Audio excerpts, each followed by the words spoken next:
Hello, and welcome to the Shea Hates Everything Podcast, where we talk about video games, movies, comics, and other shit that matters. My name is Shea, and today I hate being nervous about the impending customer event that I'm running because our event manager's on maternity leave. Woo! My name's Kyle, and today I hate that my body can't keep up with the fun shit my friends want to do. I want to dive into that, but first I have First, to let's talk say... about your thing. Yeah, so want to announce that we have a very special guest joining us for part of today's episode. So do you want to go ahead and introduce yourself? My name is Kelly, and today I hate my teeth. All right.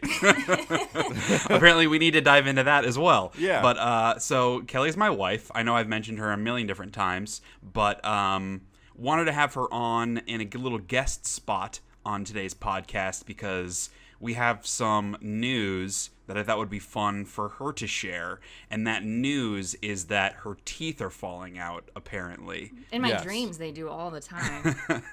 You have dreams where your teeth fall out? Yeah, that's like a common dream. It is a common one. That's horrible. It is horrifying. And mine isn't because of the reason that people dream about that, because it usually means like you have no control in your life. Mine is because I'm literally terrified that my teeth are going to fall out. That is because scary. They're so bad. Well, it's don't announce to the internet that you have bad teeth. I think it's more... I mean, they look nice. Like, from the outside, you wouldn't know. It's the inside. Right.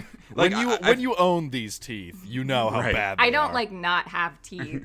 I feel like everybody has their health thing that they deal with. Like, I have, acid reflux and all that kind of crap going on. And for Kelly, she just has teeth issues. This is relevant to our announcement, by the way. It's not that random. Yes. I have a whole...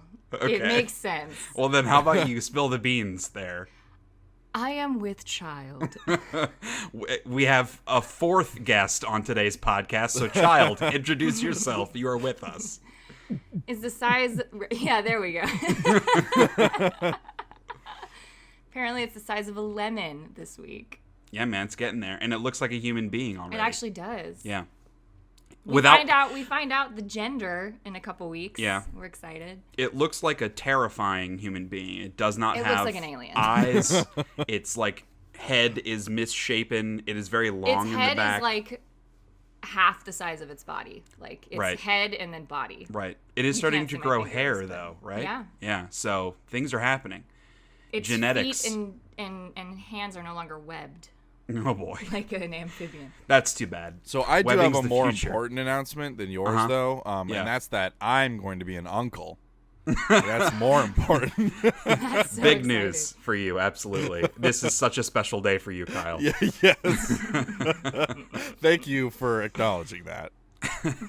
So we just wanted to have Kelly on just to talk a little bit about that. I know that the pregnancy thus far has also been a challenge. I guess so. You're at 13 weeks. 14 weeks this weekend, and baby's due in March, like late March. But typically in the first trimester is when the nausea takes place. Yes. And boy, has the nausea taked place for you. Taked. Yeah. I did it on purpose, Kelly. This is a comedy podcast. Yeah, she doesn't believe it either. So tell us about how you've been feeling like shit and what else you've been doing because of that. Well, I feel like garbage pretty much all the time. Yeah. Which sucks. I'm finally kind of coming over that hump, which is nice. But like for the past, I would say 6 to 7 weeks, it's just been me constantly laying in bed wanting to die. And I mean, I work. I have a full-time job where I'm on my feet all day, which sucks. So I just come home and pass out or watch a bunch of TV because that's really all I want to do. And that's the real reason I wanted to have her on the podcast, because who cares about the kid thing? And it's more, let's talk about some television shows that you've been watching. It's important to stay on brand. Actually, you've watched a bunch of stuff that I was like on the fence, like, I don't know if I want to watch it or not. And so those are the perfect kinds of shows for you to just dive in and watch, because if I'm on the fence about a show, that means I'm not going to watch it. There are too many other things. So I guess the first one that makes sense, because we've been talking about it the last couple episodes, that Kyle had watched is The Sinner. So you started that recently. how do you feel about The Sinner? Well, I don't even really know if it counts as a show that I've watched because I only got through the first episode and like 15 minutes of the second episode because I could not handle Jessica Biel anymore. Yeah. And the show, like the concept of the show is so fascinating and it's so on point with the kind of stuff I like to watch. She loves murder shows. We've talked like about this more than before. anything. Yeah, murder documentaries, and then she has nightmares, and then she thinks I'm going to murder her, and then she watches more murder shows, and then she thinks everyone's going to murder her. I love it's a cycle. murder shows. So, but like the concept of that show is so good and it draws you in, which is why I see why people continue it and like want to get through it. But that's how bad Jessica Biel is, Mm-hmm. and her husband dude that was from Girls, like that guy, and Bill Pullman. They're all like the three of them collectively were like, let's just shit on this show and make it hard for people to keep watching. They're terrible, and I just couldn't get through it.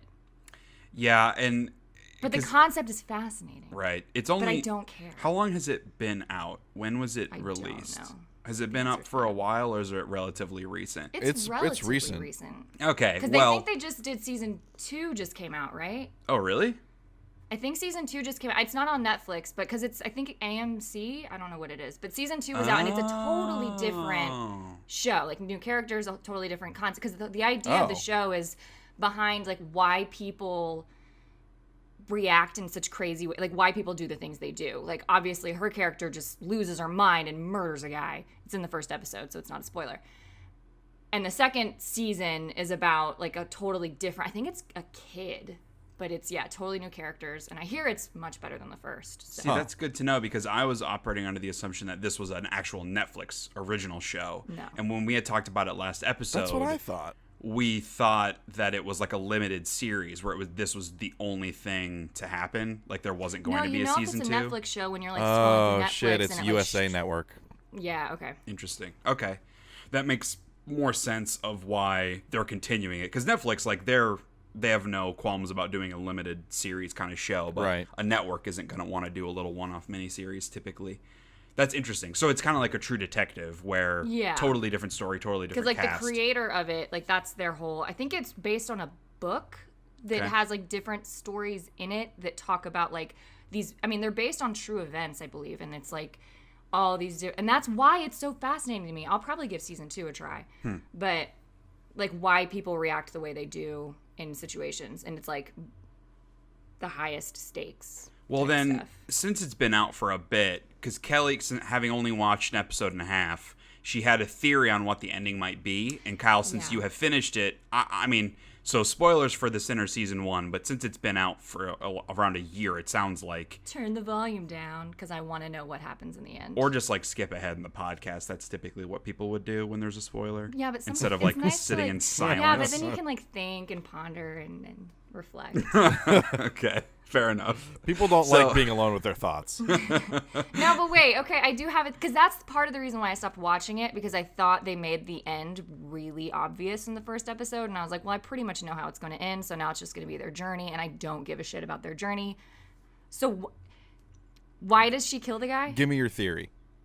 So I'm pretty sure that the music that plays is his music, the guy that she killed, like it was his band or whatever from college, and I'm pretty sure they dated in college, and for some reason she forgot, and he like raped her, and like and like that's why she was trying to like kill him to get him off that girl, and he raped her, and that's the music that was playing when it would happen.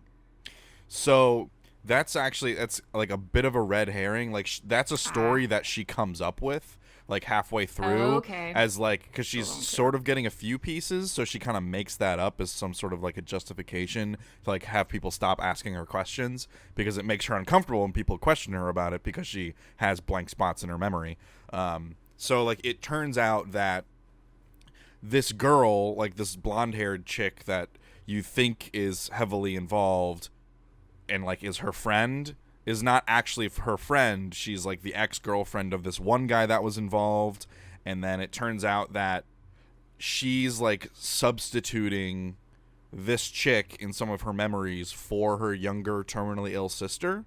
So what happened is she took her younger terminally ill sister like out for like one night of fuck around and have fun because she was about to die, and her parents were like crazy Jesus freaks and like would like make them kneel on glass and say prayers and stuff. Her mom was a freako.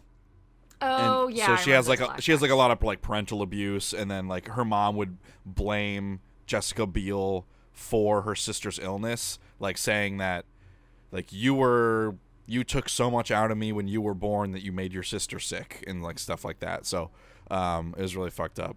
And like so Jessica Biel takes her terminally ill sister like out for a night of fuckery because her sister wants that, and so like they wind up with this guy that Jessica Biel's been hanging out with, who maybe she shouldn't be hanging out with because he's kind of bad news. And the terminally ill sister meets one of his friends who's like actually a really nice guy who's just kind of hanging around the wrong people too, and like they have like this really crazy night together, and Jessica Biel gets super drugged by the shitty guy, and the shitty guy like has sex with her but also has another guy have sex with Jessica Biel, so she was like being raped by this other guy, and like her sister at the same time was having sex with this guy that she was really into, but then she dies because she's terminally ill.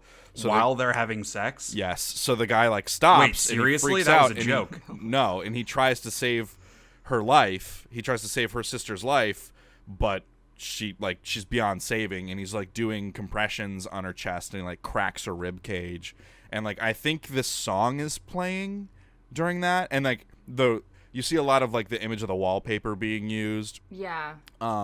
Wait, so the guy who she killed, was he one of those guys? He was the nicer guy who killed her terminally ill sister on accident during sex. With his dick. He killed her with his dick. He was banging his dick on her chest and broke her rib cage? No. God. What?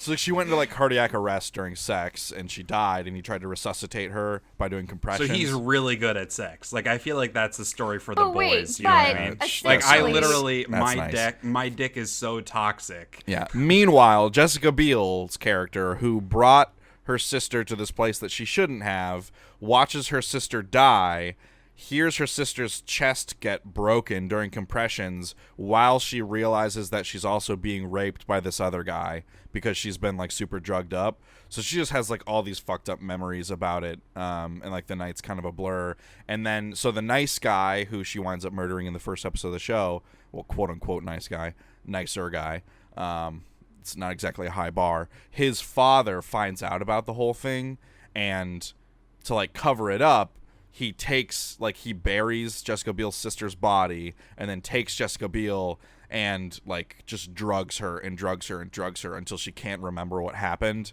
and then he like throws her out on the street somewhere for her to get discovered again. So Jessica Biel goes through life thinking her character does, thinking that she's like this druggie who got her sister killed, and like that's what she carries with her. And then come to realize that she was the one who was forcibly drugged, and it was by this guy who was actually like in a twisted way, trying to protect his son's future by covering up the whole thing. So yeah, I happened. am more than okay not watching that. It was all really fucked up.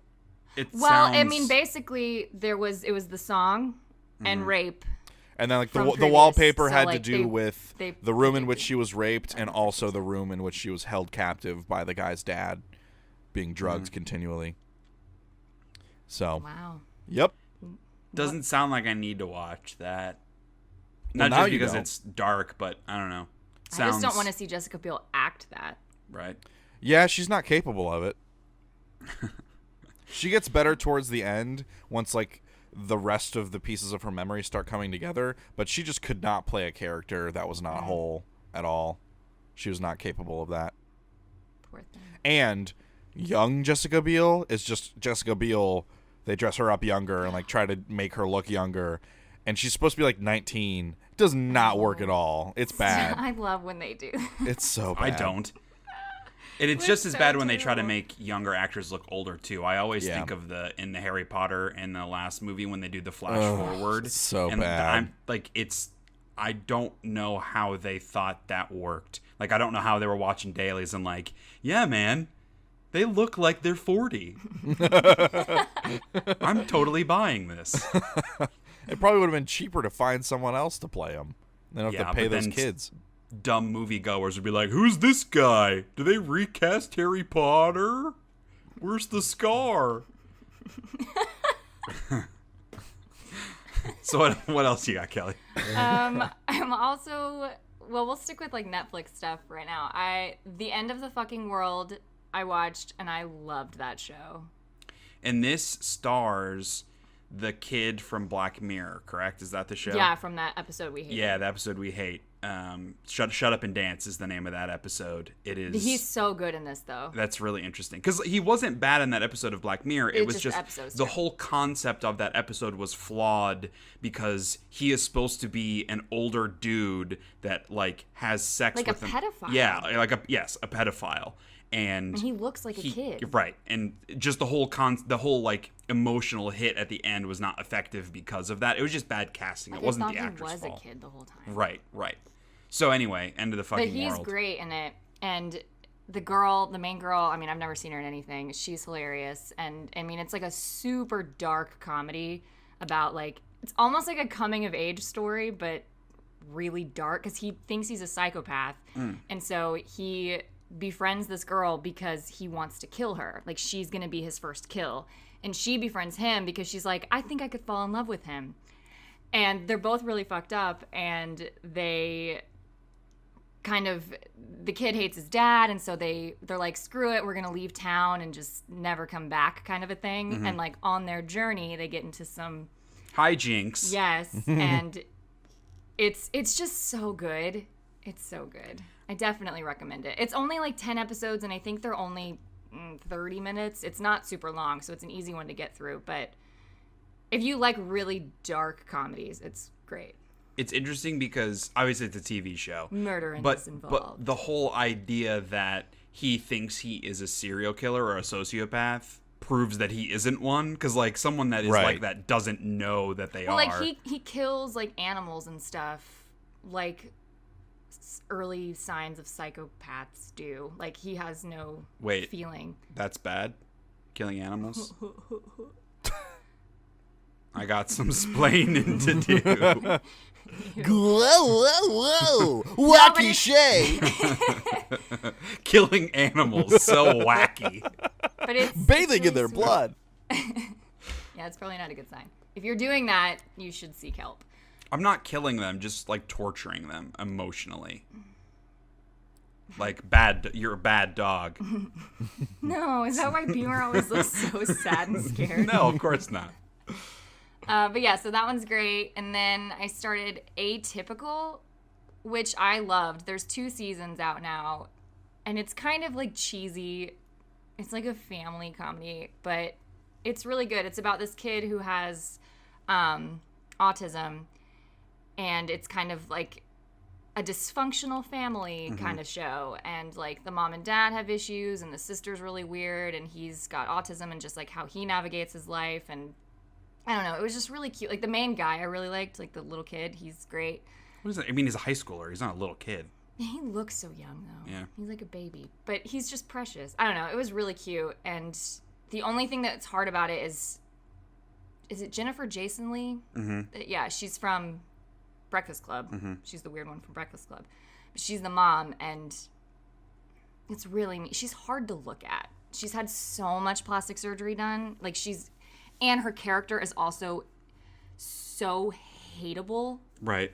Like she's kind of supposed to be, but it's hard. Like, I kind of want to fast forward her scenes, but yeah, I've walked in and out in a lot of times when she's on screen, and it's like, without seeing the show, hearing about some of the stuff that she does on the show makes me hate her. Yeah. Like, it's one of those where, not necessarily where it seems like they're trying to make you root for her, but trying to make you have sympathy for her. And going just from the snippets of it I've seen, I would have a hard time she's being sympathetic person. for her.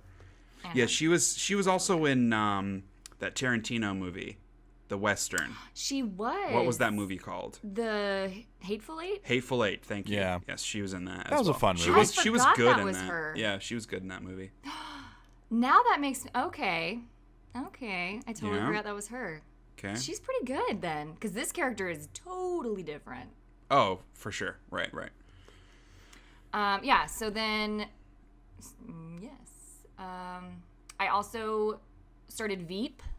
Because you paid for HBO behind my back to watch. Oh, because I was watching Sharp Objects. Right. And you didn't tell me we had HBO, because otherwise I would have been watching a bunch of HBO stuff. Well, I already canceled a bunch of porn. Yeah, I know. No, they don't even have porn on there. They have like two. It's like softcore. Yeah, they movies. have like two softcore movies, and they're both very lame. Because believe you me, I was curious, and I fast forwarded through some of it. Did. Of course. So Gross, weird. man. Why would I was curious. It's been a really long time since. No, dude, it's been a really long time since I've watched a softcore like Showtime HBO porn. Because I thought you were gonna have a different ending to that sentence. Hell no. It's been a really long time. like in high school with friends or whatever, you watch some of that stuff. It happens. Friends? Yes, of course. You're curious. Kyle, did you do that? One time ever. You're not doing That's so anything. awkward. Kelly, I know, you're that's not why I never doing did it anything again. when you watch it. You just watch it. Well, God, I hope you weren't circle Exactly. jerking Yes. your buddies. Please don't. This is a family podcast. No, it's not. No, it's not. I hear you record this thing all. Oh. Well, actually, No. this is a family podcast. It is now. Because it's only two brothers, and now it's two brothers and his wife and their incoming baby. Alien Your child baby. is right Incoming here, alien baby. and it knows what you're saying. It can start to hear our voices soon. Yeah, I think at like 18 weeks, which is so weird. So anyway, you had HBO to watch Sharp Objects. Veep. Oh, Sharp Objects, yes. And that was pretty good. It wasn't great, but it was pretty good. And that was a miniseries, right? Yes. Was that the one It was with... based on the book. Was that Nicole Kidman and Reese Witherspoon? No, that was a different one. Okay. That's Big Little Lies, which was You're right. also great. Was that also HBO? Yes. I don't remember. Oh, Sharp Objects is Amy Adams. Amy Adams. Yeah. And the dude from... What's that show with Mindy? Mindy Project? Yeah. The main dude on that Yeah. show? Okay. The handsome guy? The hairy, handsome Italian I just guy? think of that show, and I think of when you do the theme song to that show, or like the little... Oh, I don't remember how it goes. No, I can't do it. Anyway, so that was pretty good. Inside jokes. It's fun for everyone. By everyone, I mean you only. Anyway, but yeah, Veep is really good. It's got Julia Louis-Dreyfus and the girl from My Girl. That no one listening to this podcast gives a shit about the chick from My Girl. She's so cute. No one cares. She's all grown up. And yeah, I mean she's the vice president, and her and her team are pretty incompetent, and so it's like about them getting out of all of their screw ups. And it has the youngest son from Arrested Development on it.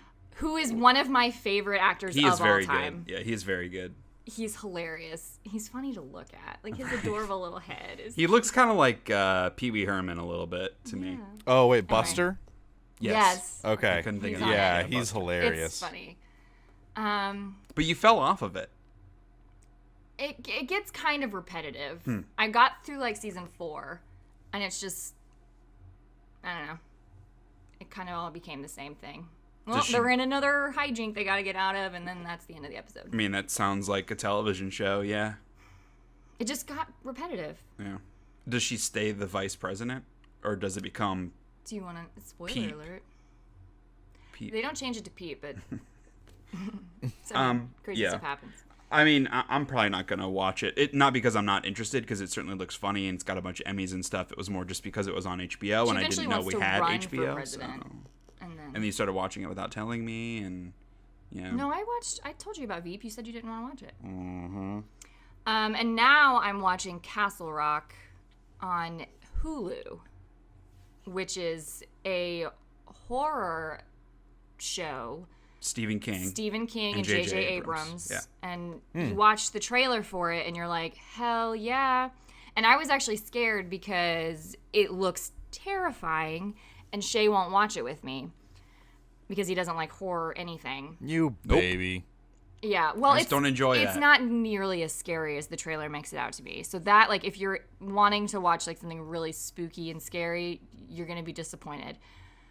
But I'm okay with it because that means that I can actually watch it and not be terrified. And not just cover your face. Yeah. I mean, there's like a couple jump moments, but for the most part, it's really not that scary at all. But it is really good. It's got Sissy Spacek in it, who's from Carrie. Mm-hmm. And the main dude played Pennywise in the recent It movie. Skarsgård. Oh, yeah. Yes. That dude Peter looks... Skarsgård? Skarsgård, Like he Sarsgaard. belongs as an actor in horror movies. And he plays like the creepy kid. I mean, his character's name is the Kid so far because we don't know his name.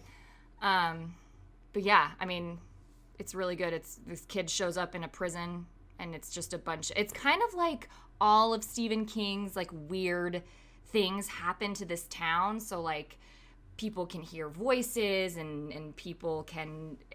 I don't even know. It's really creepy and. It's good. Is it supposed to be based on, oh God, what is that prison from the movie The Rock? The prison's called Shawshank. Yeah, okay, so yeah. Redemption. So it's got a lot of like little, what are the Easter eggs? What are they called? Eggs? Sure, Easter eggs. You know what I'm talking about? Uh-huh. Like the whole thing has references kind of to all of Stephen King's like famous. But it's not. Does it take place in the real world? Because there is not It's a in- Shawshank prison. Right. Well, it's in Maine, but it's in like a fictional town Okay. in Maine Sure. where like just shit happens to this town. It's all terrible stuff. Kyle, you're thinking of Alcatraz. Alcatraz, yeah, because the Rock is Alcatraz. Right. Right. Okay. Oh. But this is Shawshank just Alcatraz? fictional prison Shawshank island. Redemption, was that Alcatraz? I think the prison was called Shawshank. Was it? Wait. In Shawshank Redemption, the prison was Shawshank? I think so. I didn't think that. I don't know a lot about Stephen King. I just know a couple. Shawshank movies. Redemption was not a Stephen King movie. Yes, it was. Was it really? Yeah, I had to look it up too because I didn't think so either. It doesn't seem like his kind. Well, know, it he has a was lot of- Shawshank Redemption was shot in the Ohio State Reformatory, apparently. Ooh. Where is the jail? Yeah, it's a fictional prison which they filmed in Ohio, which I didn't realize until just now. So there you go, tidbit of knowledge. This is what people also come an to the Shea Hates overrated Everything movie. podcast for. Useless facts you'll never use again. Shawshank Redemption is a very good movie. It's just not one of the best movies of all time, like people like to say it is. Yeah. That's my view on it. It's a great movie. It is. It is a very good movie. Great. It is very good. It is super good. So, is that kind of all? That's all the stuff you had watched solo, right? Yes. Because I mean, that's quite a hefty amount. Because you basically, like, when you get home from work, you lay on the couch or you lay in bed and watch TV shows. That makes me sound like a piece of shit. No, it's because you're growing growing a a human. human being inside of you, and that is it's sucking the life from your body, literally. So crazy. Yeah.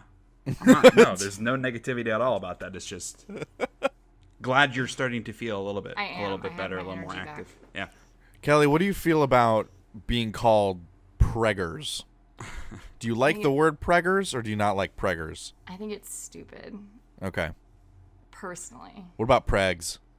That I like that better. Or prego. Yeah. I like prego. Prego? my eggo. Lego my Prego's prego. I don't know. I feel like preggers gets overused and people are like trying Yeah. to be cute with it, and it's annoying. It's like hubby. I Yeah. hate Yeah. that word more than Yeah. anything. I agree. Preggers, it's like sorority Yeah. word. Yeah. Preggers. The girls that have the shirt that says preggers when they're pregnant. Right. Ugh. Prego to you know me, what kind of mom they're going to be. I associate words Nanny. with other words. Like if someone would say preggers, what are the other words they would say? And I feel like hubby's a good example. When I think Yeah. of prego, like the kind of person that would use like prego is like a little not like a little hippie, a little like retro. Like I could feel somebody that would say prego is also someone that would use rad unironically, and Yeah. anyone like that I would like. Yes. Because I try to use rad unironically, and I feel like I can't totally pull it off. It's just such a good word. Unironically. Rad is yes. There's a girl whose podcast I listen to, and her son's name is Rad, and I think that's really cute. Nope. No, that's adorable. Rad. Dude. What's the last Rad Rad Castle. Castle. Rad fucking castle. If that kid isn't like some sort of a supermodel or a movie star, I don't know what. Rad castle. I don't really want my child to be a star. supermodel or a rock star or a movie star. You don't want your kid to be successful? No, I don't want them to be famous and dumb because of it. Why do they have to be dumb? Because the majority of supermodels and rock stars and famous celebrities are dumb, Kelly. Yeah, but our kid would be the exception. All right. Shay, that's just the majority of people. That's true. It just gets worse when you give them money and fame. Right. So some stuff we've actually been watching together as well, because we're not going to keep Kelly around for the whole podcast, so she doesn't have to listen to us talk about video games and video game news. Don't be like that. Love having you here. So we have continued to watch Ultimate Beastmaster. So I wanted to get your quick takeaway. I feel like you probably are on the same page as I am about Ultimate Beastmaster versus American Ninja Warrior, but I wanted you to validate my opinion on the difference between those two shows. What? I thought you were gonna like tell me what. Oh, okay. No. Just with it, American Ninja Warrior likes to manipulate. Exactly. And it's all about the backstories and. But I will say, now that I'm pregnant and incredibly emotional, I sob like a baby at anything, and it actually feels really good. It's like therapeutic. So maybe you should go back and watch American Ninja Warrior. I've always enjoyed it. Like, I know it's manipulative, but I've always enjoyed it. I just don't care. Like, that's fine, and I get why you don't care. Like, it makes sense. I don't hate it. Yeah. And something about Ultimate Beastmaster. But like, what makes it so great though is when they tell you this this gut wrenching backstory on them, right? And it's so like long and just you're crying, and then they go and they fall fail in, like, on the first obstacle, and they fall hard. See, that's my favorite part. That's just brilliant, right? But yeah, Ultimate Beastmaster like cuts out all of that. Yes, it's too serious though. It does take itself too seriously. I agree. I do and part of it's because a lot of the hosts suck. Like, the American hosts I don't enjoy because they're not that funny, but even I mean, it's cultural. It's different cultures and the way that they look at humor and that kind of thing. Like, I look at a lot of the other countries and they're very jokey, and I think it is very, very lame. But in that culture, that style might be... Like, I look at when they had South Korea on and Japan on last season, like, they're kind of really over-the-top, slapsticky humor was painful to me, but in that culture they love that shit, and so it makes sense why there's that differentiation there. I will say I like the whole aspect of it being like countries pitted against each other. It feels like a world war but for fun. World War stupid. Right. So yeah, I enjoy watching it. It was one of those where like we don't really want to watch more than an episode or two at a time, and they're long. They are very long. Yeah, I mean, I think they're an hour, but that's a long time for that sort of show. Longer than that. Yeah, sure. Yeah. And we've continued to watch our other competition shows. So You Think You Can Dance ended, and I had said last episode we were in the finale. It was down to the top 4. I said it was going to come down to 2 girls, and it was very obvious, and it did. The one that won isn't the one I would have chosen. I liked the other girl more, but I think either of them were a really great choice. Yes. Did you feel differently? Like the girl that did win, you liked more, right? Yes, I liked the girl that should not have made it better. Okay, Genesee. Yeah. Yeah. I mean, I know she won. Like, the other girls were better than her, but I liked her better. It was an underdog type of thing. So then at that point, like, I knew the two girls that made it should have made it, and they were both incredibly talented. And I kind of feel like with you, though, with Jensen being the girl that I wish had won. Yeah. I just felt like it's tough, because the girl that won, Hannah, she's this really tiny girl, and she did a lot of, like, badass dances and, like, really wowed a lot of people, and just very versatile across all the different styles. Jensen, I thought, was the same. She also did a lot of badass stuff and was amazing at every style thrown her way. She just had an extra element of personality to me that Hannah, that kind of indefinable quality that I felt like she had a little bit more of than Hannah did. But America votes, and I guess they kind of connected more with Hannah. She was a little bit more like cutesy girl versus Jensen part of it's because Jensen is very good looking. It is nice to not have a blonde white person win exactly. something. Yes, and that was going to be my point. Like Hannah, I felt a little bit more the kind of person, for good or bad, like America's sick of the kind of person that America would want to pump up, because I think she's Hawaiian and Asian, maybe.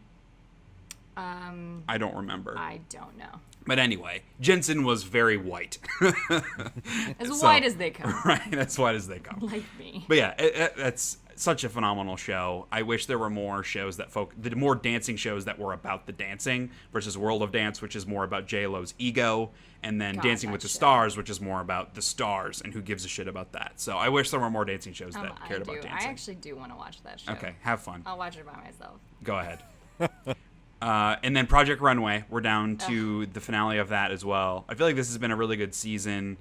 There's the one person who is obviously going to win deserves to win, but it is one of those where like he's been on the top the entire time. He's won a ton of challenges. He's been like the it guy, and so it takes a little bit of the drama away because it's so obvious that he's going to win. I kind of felt like the previous season was like that too. Yeah, but the previous season, the bar was so low. It was, yes. And this one, there's actually a lot of talent. Better designers for sure. Yeah. And then we finished Seinfeld, which was sad. That show. Yeah. I'm so bummed. I didn't realize there are I feel like the majority of people, this might be wrong. I feel like the majority of people I talk to in my daily life hate that show. Actively hate that show. And it breaks my heart. I didn't know those people existed, legitimately. The majority of people that I talk to, my family, which breaks my heart. Wow. And everybody I work with now. Because Seinfeld is brilliant. Like, it is the greatest comedy show of all time, and it's nowhere near close. It is a million miles better than anything else. It makes me sad. And I think, because my family's reason, which makes me angry, is they're like, Jerry's not a good actor, and I'm that's like, part of that's the that's point. Yes, that's part they're of the like, charm. He smiles at everything. I'm like, do you guys not get the point of the show? But anyway, they're just Seinfeld is for smart people. That's the thing. Yeah. Her family's if you don't very like smart. Seinfeld, that's how you know you're dumb. And I love your family. My dad obviously, likes it. some of their taste in shows is questionable. They will watch any BBC murder show. They love BBC shows, and they love a lot of bad BBC shows. Yes. We've watched a couple of them that they have recommended, and they've all sucked. Given it more of a no, chance. it was bad. No. Bad. Any of those you scroll through Netflix and you're like, what is this shit? They all look the same. My parents have probably watched all of them. Yes. Seinfeld. It's very good. It's great. So, and we've also mentioned that we've been watching The League because it's football season. And the more I watch of it, it's far more crass and certainly not as intelligent of a show. But I feel like in a lot of ways it's like a modern Seinfeld, just in its subject matter, because it also, like, they like to give a name for everything. Yeah, like it reminds me of Seinfeld different a lot. kinds of people, different relationships. They create words to describe things that are very common social mores. But like, they're so crass, like yes, the it fear is, boner. Yes. It's like Seinfeld and adding It's Always Sunny in Philadelphia. Like, it's that kind of thing. But it's also because they're all assholes, much like all the characters on Seinfeld. I mean, Kramer's not an asshole. He's just an insane person. But Yes. It is. I feel like The League is a lot like Seinfeld in a lot of ways. And so it makes sense why I like it so much. Not just because it's about fantasy football and that's fun. Although it is really interesting to watch The League because it was on air at a time where fantasy football was starting to get more popular, but was certainly not as pervasive as it is today.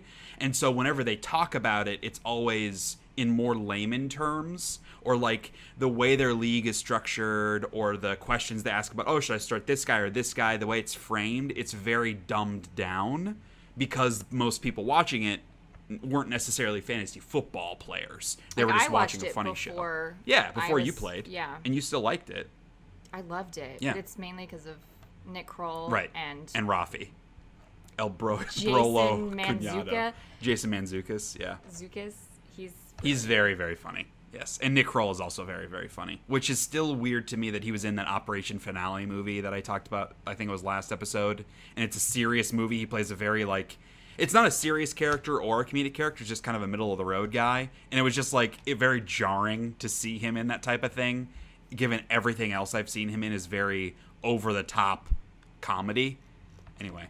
Wait, Kyle, I know you weren't a fan of The League. Did you ever listen to that podcast, How Did This Get Made? No. I think you would find it hilarious. It's Paul Scheer, who is... You did watch some of The League, right? I watched like an episode when I was with you one time. So the bald guy with the gap tooth? I don't remember much of it. Okay. I'm sure you've seen him in other things. He's played a lot of funny roles. But it's three of them. Yeah, he hosts it. Jason Mantzoukas, who plays Rafi, who's like this really hairy... I guess, I don't know if he's supposed to be Latino in that show, but he's kind of ethnically ambiguous looking. I thought he was like Middle Eastern. In real life, maybe. I don't know. But in that show, he's supposed to be. Oh, yeah. Anyway, the concept of the podcast is that it's the 3 or 4 people, the 3 of them, because it's Paul Scheer's wife. Yes, and Paul Scheer, and then they have a guest. And it's about terrible movies, and they just rag on them the whole time, and it's like, how did this get made? Right. And it's they do a lot of Nick Cage movies, so you would probably love that, Kyle. The Con Air is one of my favorites. No, I know how all of those movies got made. It's not literally how they got made. It's more about like how did this get like made? this? Right. Con Air is one of my favorite ones because Paul Scheer's wife loves movies that take place on an airplane because she's like, the stakes cannot be higher. Literally and figuratively, the stakes cannot be higher than you are on an airplane. Space. And so any thriller that is on an airplane, she loves it. And it's just very funny to hear her talk about it. Yeah. You should give that a listen. Yeah.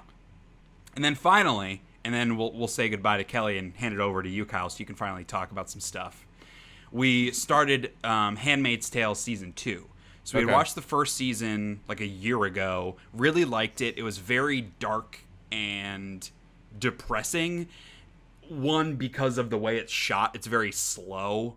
And I don't mean that in a necessarily negative way, but also because it's not that like I could see this type of thing happening in real life because I think there are too many forces that would prevent it, but it's realistic enough to where you could imagine a scenario where this would happen in real life. Oh, it absolutely could happen. No. And because the world's so fucked up right now, that kind of thing is a little less attractive to me in a show because the world sucks in so many ways. I don't need to see another way that it could potentially suck. You need some more escapism. Yeah, and not positivity in escapism, but even if it's going to be another dark show, it's like radically removed from reality. Enough fantasy if you're to a it. man in this world, you're living a pretty good life. That's not necessarily true. I'm not saying they have it as bad as the women do, but it's not like it's all roses for everybody. Most men, it's pretty rosy. No, it's only... That's the point of the show. That's like only the perspective you are seeing in the men on that show are the men that have privileges. You aren't seeing normal men that live there.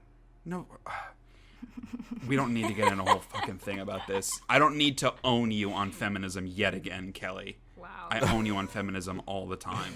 Shea, it's not the Handmaid's Tale. It's the Handmaid's Tale. I will say, and like it's the way the show is, and it's deliberate. But this show hates men. Like it hates men. It isn't just the men on the show, but the way that it frames everything is about how men are awful. Well, even the good men are still awful, and is it wrong though? Yes, it is. Kyle. He's playing the character right now.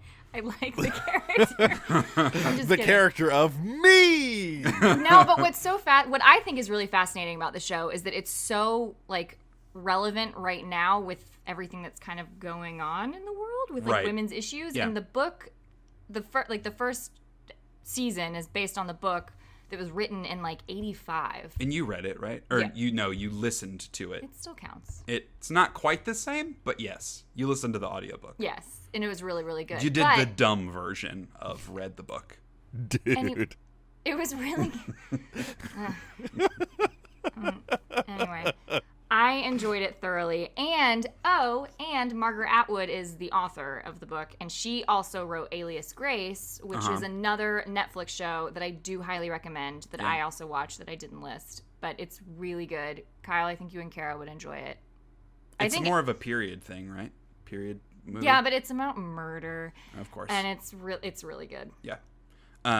But the reason it took us so long to dive into season 2 is more on me, just because it's so dark and so realistic. I needed to be like in the right mood to pick it back up. It's a heavy show. And so I was in the right mood the other night. So we only watched a couple episodes, so we're still pretty early on.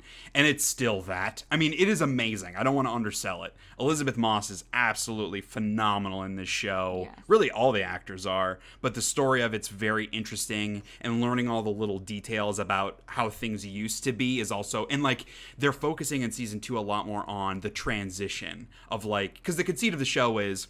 vast majority of women can no longer have children, and so there's a big military coup where this religious sect takes over the government through like murdering all the politicians, and it's this very Christian-based religion where they say that they are highlighting the women that can have babies, but basically they are sex slaves. Well, not sex slaves because it's not for pleasure, but it's like the women that can bear children become slaves where their only existence is to have children. And so they're passed around from house to house of the military leaders, and they, like, the dudes have sex with these fertile women while, like, holding hands with their wife and, like, looking at their wife in the eye. Like, they basically are using the fertile woman as a literal sex doll. It's so fucked up. Like I said, realistic enough where like it's really uncomfortable to watch, but because it's so dark, it's taken us a long time to get into it, to get back into it. I hear season 2 is better in the fact that it's more like, it's not as dark and heavy because it's more hopeful, I think. And it seems to have a little bit more of a story. The first season, more action. The first season was a little bit more, this is the world, and this is this person's perspective on the world, and we're just going to kind of live with her throughout the season. And this, it seems like there's a little bit more, because there's like a resistance movement that she's getting involved in. Like there's a little bit more momentum to the story, which I think helps it feel not so slow and angsty. And I wonder if we're going to see any more cameos, because what's-her-face was in, like... Oh, yeah, Marissa Tomei. She was in an episode, and it was very random. She had, like, 5 to 10 lines. And guaranteed this was a case... Because this is a very feminist show. And so I'm guaranteed this was a case of, like, she saw the first season and called her agent, was like, hey, I need to be a part of this in some way. And so they wrote her in with this small role. It was which so is cool. random. Yeah. I mean, Marissa Tomei is a pretty good actress. I'm sure she can get into almost anything that she wants. Yeah. I know Kara's been watching Handmaid's Tale. She's currently laying on the floor behind me. Let me ask her. Hey, future wife. How do you like Handmaid's Tale?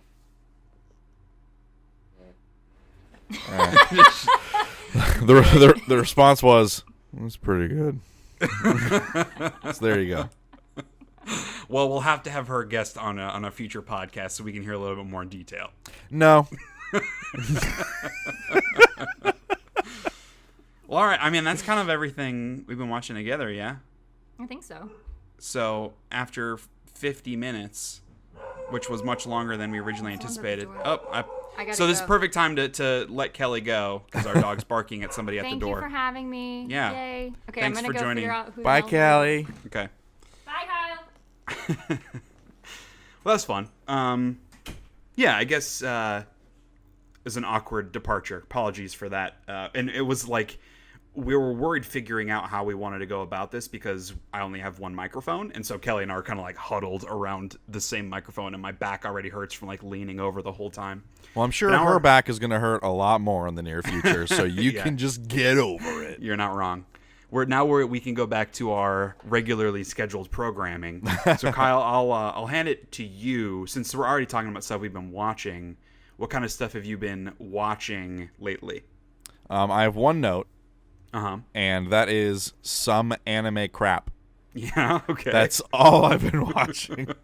Just some anime crap. Any more detail? Is it like a lot of the same shows we've talked about before? It's the same shows that are ongoing, yeah. Kara and I tried like a couple new ones just to see if we could get into something new, and they weren't great. So give me a couple of names. My Hero Academia, Overlord 3. Okay. Blah blah blah blah blah. How to Keep a Mummy is over now. I'm watching. That's a good title. How Not to Summon a Demon Lord. That one is less good. But the show is great. Crap. What is the other one I'm watching? I bet it's something Japanese. It is. I've not been keeping up with Darling in the Franxx recently. I fell behind on that one. So that's too bad, man. How are those Franxx? Dude, they're darling.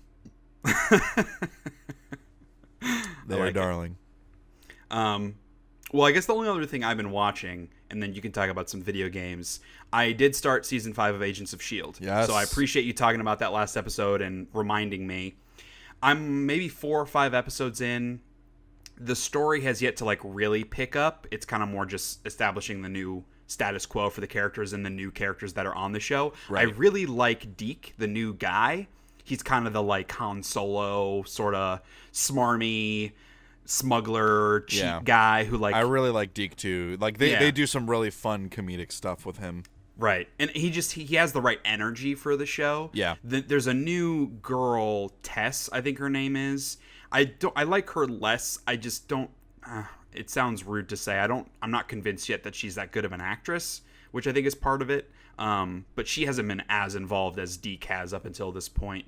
The rest of the new characters, like the new villain guy who's a Kree, I could kind of take or leave. He's one of those very ethereal, mustache twirling villain types. Yeah, he overacts it's just kind of generic. Yeah, I mean that's kind of the character, but yes, it is. It's a little over dramatic. Yeah, you learn a little bit more about him and his backstory, right? Which puts some of the ways in which he acts in context. Okay. But yeah, you learn a little bit more about Deke too, which I really enjoyed. Cool.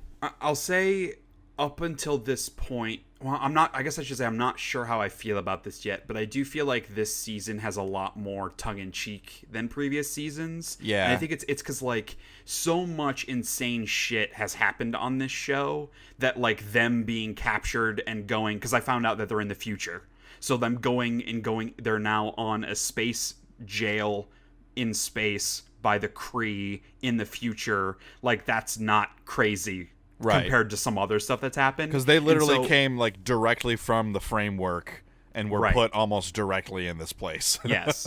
And I mean, dealing with the other villains and stuff that they've had before with Ghost Rider and Husk or whatever that dude's where they just had the excuse to bring back that dude from the first season. What was that villain's name? Do you remember? Was it Husk? Something like that. Something like that, yeah. Cocoon or something. Anyway, just a lot of fucking crazy shit has happened on this show, and so this doesn't seem crazy to the viewers, and so they're not leaning into that on the show. This isn't crazy for the characters either. It's just same shit, different day kind of attitude they have about it, which I think is very smart. Because if they tried to make it oh my god, we're in the future, it would be okay, you guys were in the past and you lived in a computer simulation. You did being in the future is nothing for you guys. Yeah, so this is more damn it, we're in the future. Exactly. It's an inconvenience. Yeah. Because I love all the characters and how all the different dynamics so much, and it's such a cheesy show. A lot of the storylines are really obvious and the writing can be very cheesy, but I still just love it. I wouldn't call it a trash show, one of those trash shows that I love to watch anyway. It's not quite there. Yeah, it's not trash. It's still decent, but it isn't that high quality of a show compared to a lot of the shows that I watch. Yeah. But there's just something about it, man, that I just I'm excited to watch it. Yeah, it's just fun. Yeah. It's a fun show. It's easy. It's easy to get attached to the characters. For sure, yeah. So what happened in the last episode you watched? That's a great question. I was just watching it yesterday, and I've already forgotten the specific cliffhanger. So maybe it was that they just found out they're in the future, which was really obvious.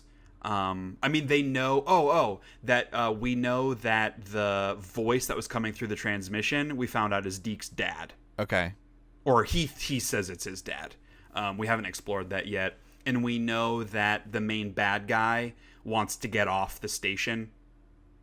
And so he has Daisy. I keep wanting to call her Sky still. He has Daisy and the dude that can read minds. And they're getting ready to pit them all against each other so that people will buy the Inhumans. That's kind of what's happening. Okay. Okay. So I think next episode there's a kind of a reveal that happens next episode. Oh, that was the cliffhanger. That was the cliffhanger. Was Fitz. Okay. Yeah, he takes off his mask and he's like, "Yeah, you should kill Daisy." And it's like a what? Okay. How is he still alive? Right. Yeah. And why doesn't he look super old? Right. Yeah. He didn't get sucked into the monolith that took them to the future. He was the one that was left behind. Okay. So this isn't a spoiler, but like next episode is about Fitz. Okay. Because good. like that's an obvious I've been setup. wondering. That's an obvious setup. Like, here's Fitz. Well, what happened? And then boom, next Right. episode you find out what's up with Fitz. And I've been you'll wondering really what like was that going episode. on with him. Yeah, I loved that episode. I really like his character. I feel like a lot of times they haven't known what to do with him because he ends up being the one that sits out a lot. Like, of the crazy storylines, he's the one that is left behind a lot. Yeah. And I feel like they tried to remedy that in the framework where they made him the big bad in the framework. And that felt a little forced to me. But anyway, I really like his character, and I feel so bad for Fitz and Simmons, like, because they're in love, obviously, Yeah. and I mean, they make mention of it, but they keep getting pulled apart through all these stories, and that's clearly a recurring theme of the show. So, anyway, it's really good. How about some video games? So I guess we could start, because we both picked up Destiny 2 Forsaken. We have not played much of it thus far because we keep putting it off, which maybe says all it needs to say about our feelings on Forsaken. But what's been your kind of like main feelings so far? I really like the bows. The bows are sweet. Yep. I enjoy those. Like there's a lot of new guns.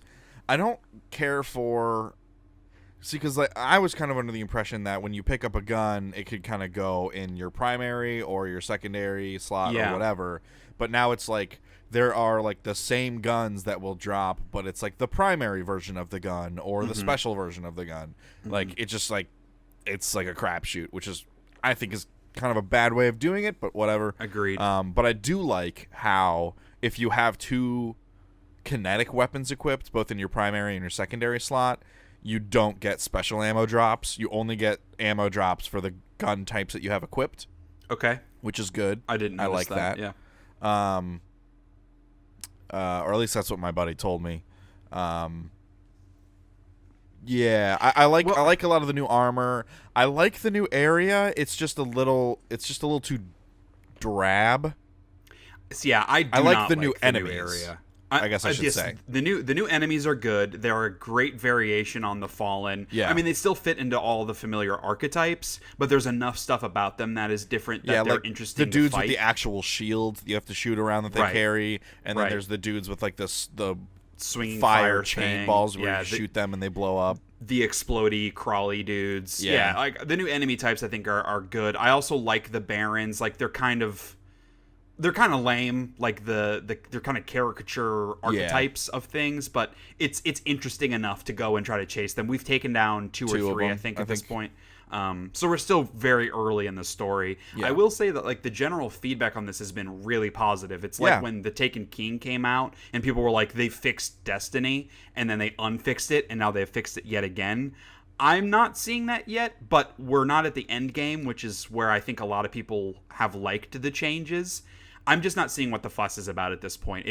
The story so far has been better than most Destiny story, but most Destiny story has been forgettable at best. And so it's kind of like I'm not seeing what the hype is for this yet. Yeah, I think just in terms of like the daily grind, like they made it more accessible for people who just want to hop on for a half an hour a day. That's fair. And still make progress. They made it more accessible in that way. And then it seems like everything ties into everything more cohesively. Like all of your mats now, you don't just trade them in for engrams that don't matter anymore. Like you use mats for infusion, which is a problem I have, is like you can't really infuse shit anymore because it's very expensive. We talked about that and kind of, and not to put words in your mouth, but your kind of look at it is, I have all these guns and these armor that I really like. I want to be able to bring them forward, right? That's kind of the main I want to be able to thing make them better and keep using them. Yeah, and I guess, like, and I feel like that's a totally fine perspective to have, but the clear design decision was, we have all this new shit that's going to be just as good, if not better, than your old shit, so just leave the old shit behind. Like, play with the new toys that we made. And that's clearly like what their perspective was. When it comes to exotics, those are the types of things that I will want to bring forward because they're unique. But a random assault rifle, even if I really loved it this whole time through Destiny 2, there's going to be a million new assault rifles that I will also love. And so I don't need to be attached to the old one. Well, that's what I'm saying. Like, all my stuff is exotic, apart from the Red Mamba, which is the P90 equivalent submachine gun that I really like. I know it's not like a particularly good gun. The P90 is just my favorite gun ever. Yeah. So I like using it, and it's got a great name. I think it's totally fine to want to bring some of that stuff forward. I look at my vault of like all these guns because I used way too many guns because I had a lot of ones that I liked, and it kept keep the game fresh to be switching them out. Like every time I played, I had 3 or 4 different loadouts that I would switch between, and so I would love to bring all that stuff forward, but I just don't need to. I'm going to leave it in my vault for now until I get to the end game and really decide on what I want to keep and what I want to get rid of. But I'm like actively forcing myself to not pick up a bunch of my old legendaries because I know there's going to be new stuff that I'll enjoy just as much. Yeah, and like I'm only keeping like 2 exotics in each category of guns like to still use. I have more in my special, but that's just because I have like a couple pursuit weapons that I'm working on. But yeah. So it's good. Like I like it. I like it. It's good to play more. I like the new enemies. The new area, like we said, is a little colorless and drab. Mm-hmm. I like the structure of it. Like it's a cool idea. I just don't know if they executed on it all that well. But I've heard that the Dreaming City is like very cool. Is really, really awesome. So I'm excited to get there. I'm definitely excited to get to the end game stuff, to like play the new strikes and do the Dreaming City stuff and find all the little hidden secrets that I'm sure people will continue to uncover.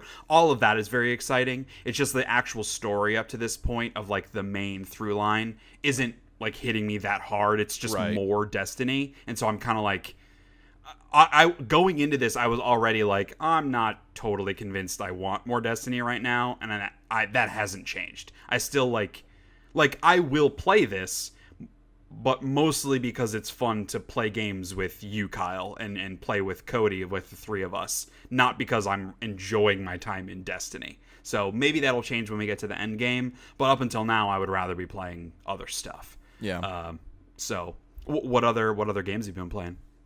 So I did buy Destiny 2 on PC this morning because my friend Solomon and his friends play on PC. All right. And so there are times like a couple times a week where I want to play Destiny. Like I would sit down and play some Destiny, but I know you can't. So I don't play because I don't want to get ahead of you and like other stuff. That'll be easier once we finish the story because then we can play together and we can play independently and it won't matter. Right. And so I want to because he has like a small clan of just his friends, and so he's been bugging me to get it on PC for like a year now.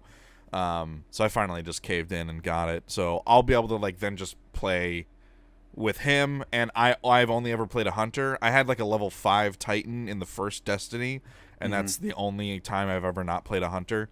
So I'll probably like be a Titan or something on PC. Give me an opportunity to explore like a new class and stuff. You haven't started it yet? No. On PC? No, okay. I'm only partway through downloading it. I had to pause it for the podcast, but okay. It's like an 80 gig download, so it's really big.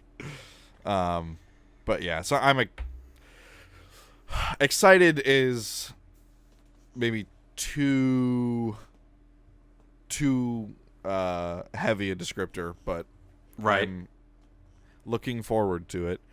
The game, it still plays great. Yes, like playing the game feels good, and so on PC, I'm sure like it'll be even better with the mouse and keyboard stuff. So it definitely makes sense. And like I played on his setup for a little bit, which I told him, he was like, "Why don't you?" Because I went over to his house because we went to the Renaissance Festival yesterday, and so I went over to his new apartment for a little bit, and he was. Like, the first thing he did when I walked in, he's like, "You want to see some Destiny 2 on PC?" I was like, "Fine, just pull it up and show me." And it's just, like, smooth as butter frame rate. Everything looks so good. The load times on, like the shader, like, switching shaders is instant. Right. It's like, the shader previews and, like, loading in and out of the planets, it's so quick. Oh, man. And you can change the FOV, too, right? Yeah. Yeah. Because I know there's a YouTuber, Dado, that I watch a lot of for his, like, tips and tricks and hidden stuff, and he plays primarily on PC now, and so his FOV, it looks really good because it's pulled out a bit like you typically would do in a first-person shooter, but it always looks really weird compared to what Destiny looks like when I play it. So, right, because you're just seeing more. And like he had me sit down at his computer and play a little bit on his setup, and I was like, dude, I don't want to. Like, I don't like to put my hands on someone else's setup. It just feels wrong. I was like, sounds wrong. I was like, it's like jacking off with another dude's dick. It just doesn't feel right. Okay, is that what it's like? Yes. I don't know. How do you have that level comparison? of disconnect? It's the same. Kara and I beat Detroit Become Human finally. Okay. It was fine. I enjoyed the first half a lot more than the second half, because in the second half, David Cage really ramps up the 1-to-1 analogous slavery stuff, like the he does like concentration camps, which I didn't realize he was gonna do. They're literally like, they're rounding us up and putting us in camps, and then there was one part where like, because you go to the camps to like rebel against it peacefully, and they still like assault you and kill like all the androids, and there's only like a few of you left, and you have a few choices on what you want to do. You can like kiss this chick to like show your humanity and your love for each other, or you can like sacrifice yourself, or like just lay down, or you can sing. And we're like, well, yeah, let's sing. Sure, why not? And they sing like a slave dirge together with like harmonies, and I was very uncomfortable. Like, 'cause I was up for it in the first half of the game, and then he took it too far. He took the comparison too far. Yeah. And it was like, dude, I already got it. Right. Now it's uncomfortable. Beating a dead horse at this point. Yes. And like just a lot of the way that the storylines ended up for us and our playthrough, we weren't happy with. Okay. And it wasn't necessarily like through fault of our own. It was like, the game not being better about telling you what certain choices are. Like because they have like the shortened versions of everything, like this type of an answer or this type of an answer, and sometimes it like misrepresents. Contextually it misrepresented what it was supposed to be. So that led to a lot of frustration, and like we kind of we restarted a few segments because of it. That I feel like that's like game design law. You cannot do that. Like if you're gonna have choice in a game, that those choices need to be clear. Not the repercussions of the choices necessarily, but the choice itself. The choice itself, you can't misrepresent. I feel like that happened a bit in Fallout 4, where it would give because it didn't give you the actual thing you were gonna say. Yeah, Mass Effect as well. Yes. Yeah. Because Fallout 3, it would really have the text of what you were picking. Yep. Because there was no voiced character, so it would just show you the full text. And that that worked fine. You need to do that. Yeah. If you try to like dumb it down, you're gonna miss some of the subtlety, and that subtlety really matters in those types of games for sure. Right. And then lastly, I started a new thing of Fallout 4 modded, and it's like a really hard mode. So I'm using the mod Agony, which it has like increased visual effects for when you get hit. So like if I get hit with a bullet, it kind of shakes a bit and blurs a little bit as like I take pain, and then like other stuff like that. And it also has a lot of different status effects like that go along with like broken arms or bullet wounds and stuff that you have to cure separately. Stim packs no longer restore limb condition, so you need like a doctor's bag or a surgery kit, which is a new item. You use like clean or dirty bandages and could have repercussions for those things. It doesn't seem like it's working all that well. And it's not surfacing a lot of the effects in a way that is easy to read. Like you have to go to your status screen to look at the effects, but it doesn't really like tell you like how to get rid of the effects or anything. So maybe I just need to look at a wiki for it. But I might just get rid of that one. I'm also using Fallout 2287 Gas Masks of the Wasteland, which you can. There are a few different settings. You can set it to where like every time you're above ground, you need a gas mask, and it's like Metro 2033, where there's like an animation to put the gas mask on, to change your filter, to fix it, and all that stuff. And like you can have it set for anytime you're above ground, you need it, and then like there's a timer that ticks down where you need to replace your filters, or like only during radiation storms or only in radiated areas, and that's the stuff that I have selected.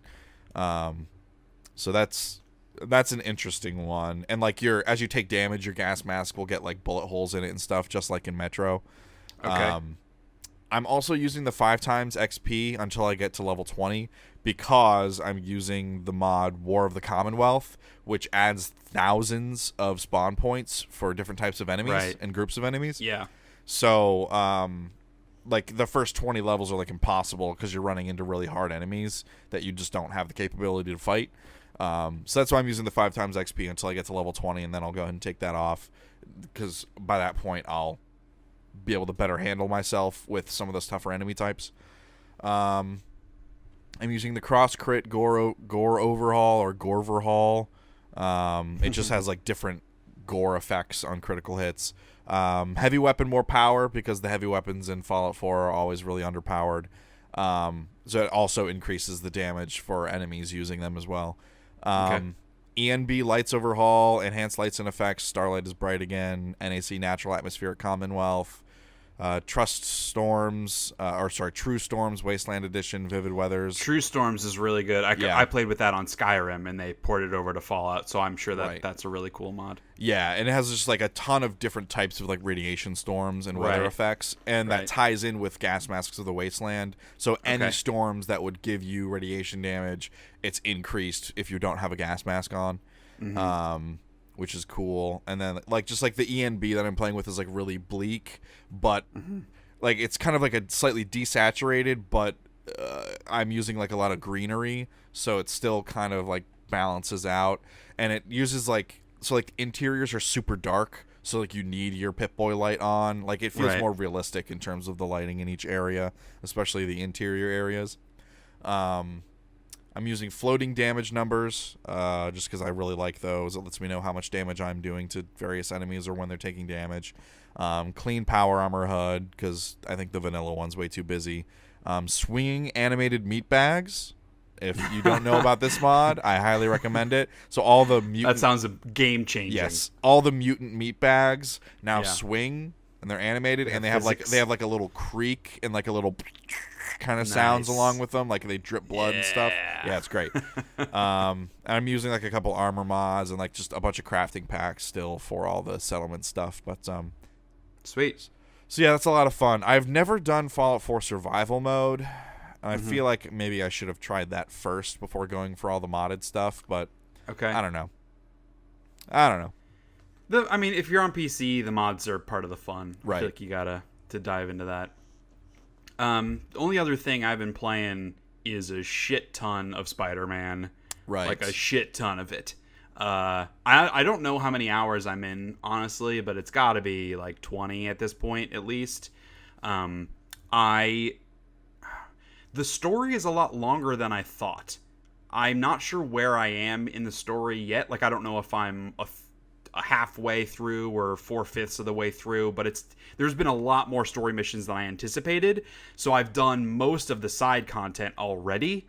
So it's a little like unbalanced in that way. And I was getting a little burnt out, not like a crazy amount, but on some of the side content I don't like as other side content.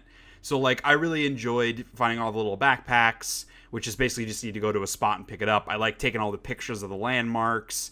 There are these little mini missions where you have to fly around, swing around and capture pigeons, because this friend that you have collects pigeons and they escape, and so you have to go and get them. And that's just a fun like swinging around thing. But there are these challenge missions that are given to you by Taskmaster, who's a villain. And they're all different ones. So there are stealth missions, there are bomb recovery missions, there are combat missions, and all of those feel pretty tedious because you have to get a certain score in order to get more than one token or 2 tokens or 3 tokens. And that's just kind of a pain in the ass. The whole tokens system I don't like. There's just too much. So because there are so many different kinds of side activities, each one gives you a different kind of token. And so like if you want to unlock a suit or a new gadget or upgrade a gadget, they all use different combinations of different tokens, different amounts of different tokens, and it becomes very confusing to follow.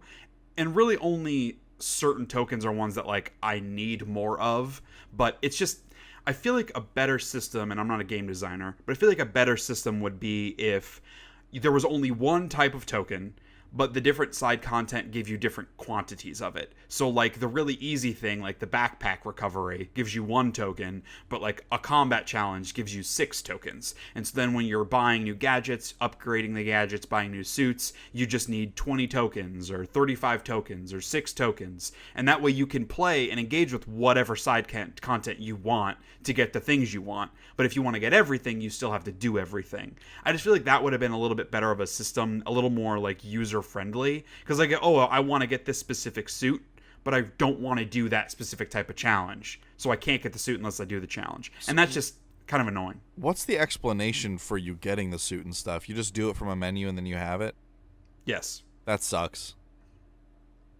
I mean, feel like it would be better if it like Assassin's Creed, it like original Assassin's Creed, or like 2 or 3, I guess, where there's like a person who is developing this stuff for you, and like you could maybe you could trade the tokens in, like go there and like you could get new gear, and they have like a little thing about it. Like that would be cool. Yes, that would be better. There are some, because you work with Dr. Octavius early on in the story. You're like his intern, and there are some gadgets and stuff that he helps develop for you, and he gives you your first suit. Okay. But after that, it's not. There are some story. I mean, not a spoiler to say because it's obvious. He becomes Doc Ock throughout the story, and so you are no longer working with him but against him. So they couldn't have used him throughout the whole game for that. Right. I see what you're saying. Yes, that would have been a better way of like world building, but frankly, there's so much going on in this game that I didn't really miss that. Like I didn't miss that engagement. Yeah. But maybe if it was like a vendor, like thinking of God of War, like you just go up to the dwarven dudes and that's where you buy and you upgrade your stuff. Or even if Peter was making them, like you go back to your house and like you turn those tokens in and there's a little thing where he's at a workbench and he makes the suit. Something small like that, you know? Instead of just like ethereal dropping shit into your inventory. Yes. I agree. I just like we're at a point where that feels like that's 101. Right. I like being able to switch back and forth whenever I want, and like switching out which powers, what special power I want to use whenever I want. Because like a lot of the combat challenges are like, oh, you have to take over a base that's run by Fisk's dudes. You'll get side challenges inside that challenge, which will give you bonus tokens. And so some of them might be like, oh, web 6 guys in 5 seconds, and there's a power that you can use that he like shoots webs in every direction all at once, and so you want to use that power for that one. But another base might be stealth defeat 6 dudes, and so there's a special power you can use that makes you harder to detect while in stealth, and so you want to go in whenever you can and switch out that power for the new one. And so if you had to go back to a home base or whatever to change that kind of thing, that would make it more tedious. Well, I'm not saying like to change, but like just to like actually unlock it. Or like a new power, like he has a backyard or a little alley that he goes to where he like tests the power out for a first time or something. Yeah, you know? that's fair. Like that would be cool. Like that's all you need to do too. And that I feel like that's easy to put in, but I don't like it when games just like it's some made up ethereal. You just have it now. Yeah, right. I don't like that. It's just it's lazy, and like with a game that has so much else going on, like lazy is not a term that I would apply to the development of this game because clearly there's a ton of shit going on. But it's like it feels like a missed opportunity because you could put some fun stuff in there too. Yes, yeah. So yeah, I mean, I love the game. It's phenomenal. It does a lot of things really well. A lot of the side content I'm not finding as engaging. That's kind of like my biggest knock against the game. Another thing that's weird, because it doesn't really bother me, but the world doesn't feel particularly lived in. And I think part of it's because you spent so much time web swinging around the city up in the sky that like when you're on the ground level, it feels very like unfinished. Like you can't go into buildings. a lot of stuff is like, I don't know, just not fully baked. It's being on the ground in New York City doesn't really feel that good as Spider-Man. And I get it. They want you up swinging around, but it's just some of the stuff feels a little vacant. Like a lot of the buildings when you're on top, like there's nothing there. It's just, I don't know, it's because the game's so big and there are so many things going on. Again, it's one of those where like you got to cut some places, but the world feels a little empty at times. I'm getting more into the story and the relationships, and because you're learning a little bit more about MJ and Miles Morales, who is in Ultimate Spider-Man. Wait, I think it was in Ultimate Spider-Man. He becomes Spider-Man as well. Was it Ultimate Spider-Man? He's the black kid that becomes Spider-Man. It's an alternate universe Spider-Man where he's Spider-Man, not Peter Parker. Anyway, he's a character that exists in the game, and so it's fun to see him interact with Peter because he's a little younger, so Peter kind of takes him under his wing. So the story is really clicking a lot better for me. I just got to a point where they had showed this in the trailer, so it's not a spoiler, but where the Sinister Six get together, and that was a really cool moment, and now the world has really changed, and it's a lot, the combat, or I guess moving around the world has become a lot more difficult, which makes me feel like I'm maybe near the end of the game, but yeah, moving around the world has got a lot more difficult, and the combat has gotten a lot more difficult too, because there are some new enemy types that are really fucking annoying that have jetpacks, and they're just a pain in the ass to fight, and that I'm not loving yet. I need to figure out a better way of attacking those guys, but yeah, it's a fucking great game. Oh, one other thing that I didn't initially have a problem with, but now that I had to do it more, I dislike. So I've seen a lot of people complaining about the stealth sections. I did the first one, and it was pretty harmless, but I've had to do several more, and they are very tedious.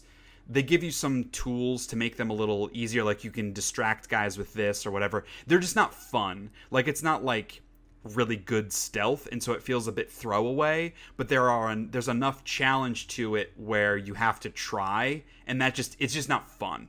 There's stealth things when you're Spider-Man where you can move around the space and stealth, capture dudes, and all of that is really good. But these sequences, like you play as MJ or Miles in the ones that I've done, and they're just not fun at the end of the day. And that, I get it, they're trying to break up the open worldness of it to kind of give you, a break from some of that so it doesn't get repetitive, but this just wasn't the right way to do that, I think. Okay. So really excited to continue. I'm going to platinum this game. I've kind of decided. I've done enough of the side content already, and some of the hidden trophies aren't like crazy hard to do. Like, you don't have to beat the game on New Game Plus or anything. So I'm going to go ahead and try to platinum it. So that should be fun. And that'll be like half of my platinum trophies will be from Insomniac games, because I've got 3 platinums from Ratchet and Clank games. So this will be my 4th Insomniac platinum. So yeah, it's kind of all games I've been playing and stuff we've been watching. So yeah, let's jump into some news. So we had a Nintendo Direct that happened in between the last time we did a podcast.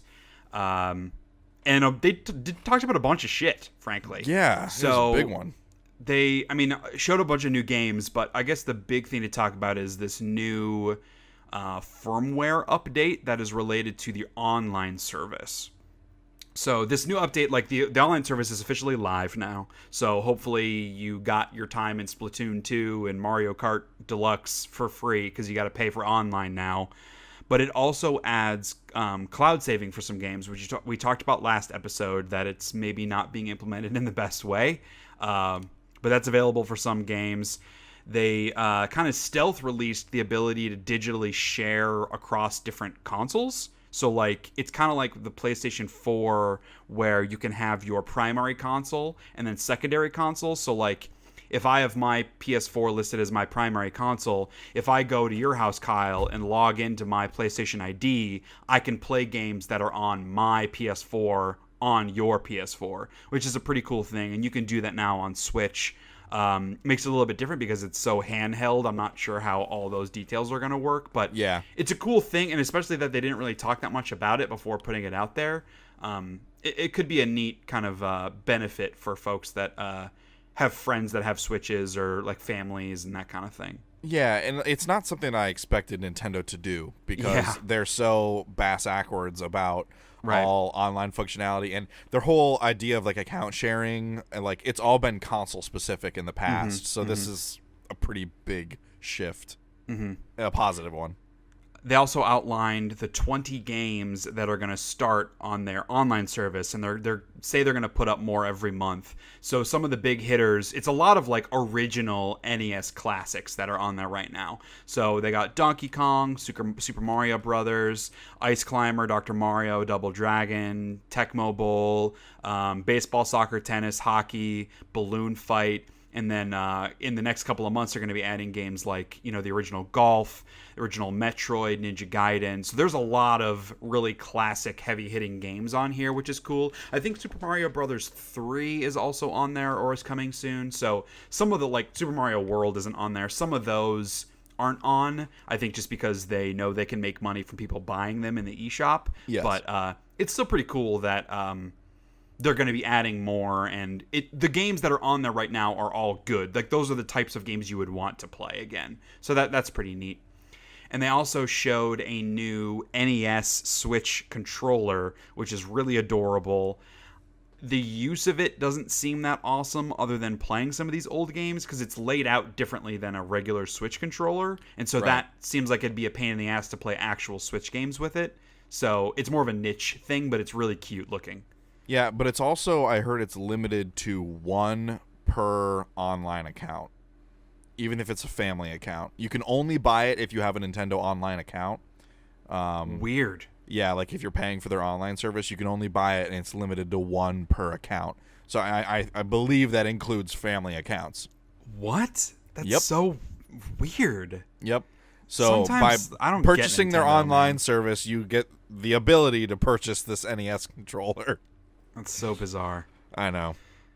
So that's kind of console updates from them, and then they talked about a shit ton of games, which is cool. So this first one, how about you talk about, Kyle? Because I know you're pretty hyped about it. Okay, so my buddy Cody, I was playing something. I don't remember what. Oh, I think we were playing Destiny because we were going through the raid. So this was like after that, and he was like, "Dude, are you watching? Are you watching the Nintendo Direct?"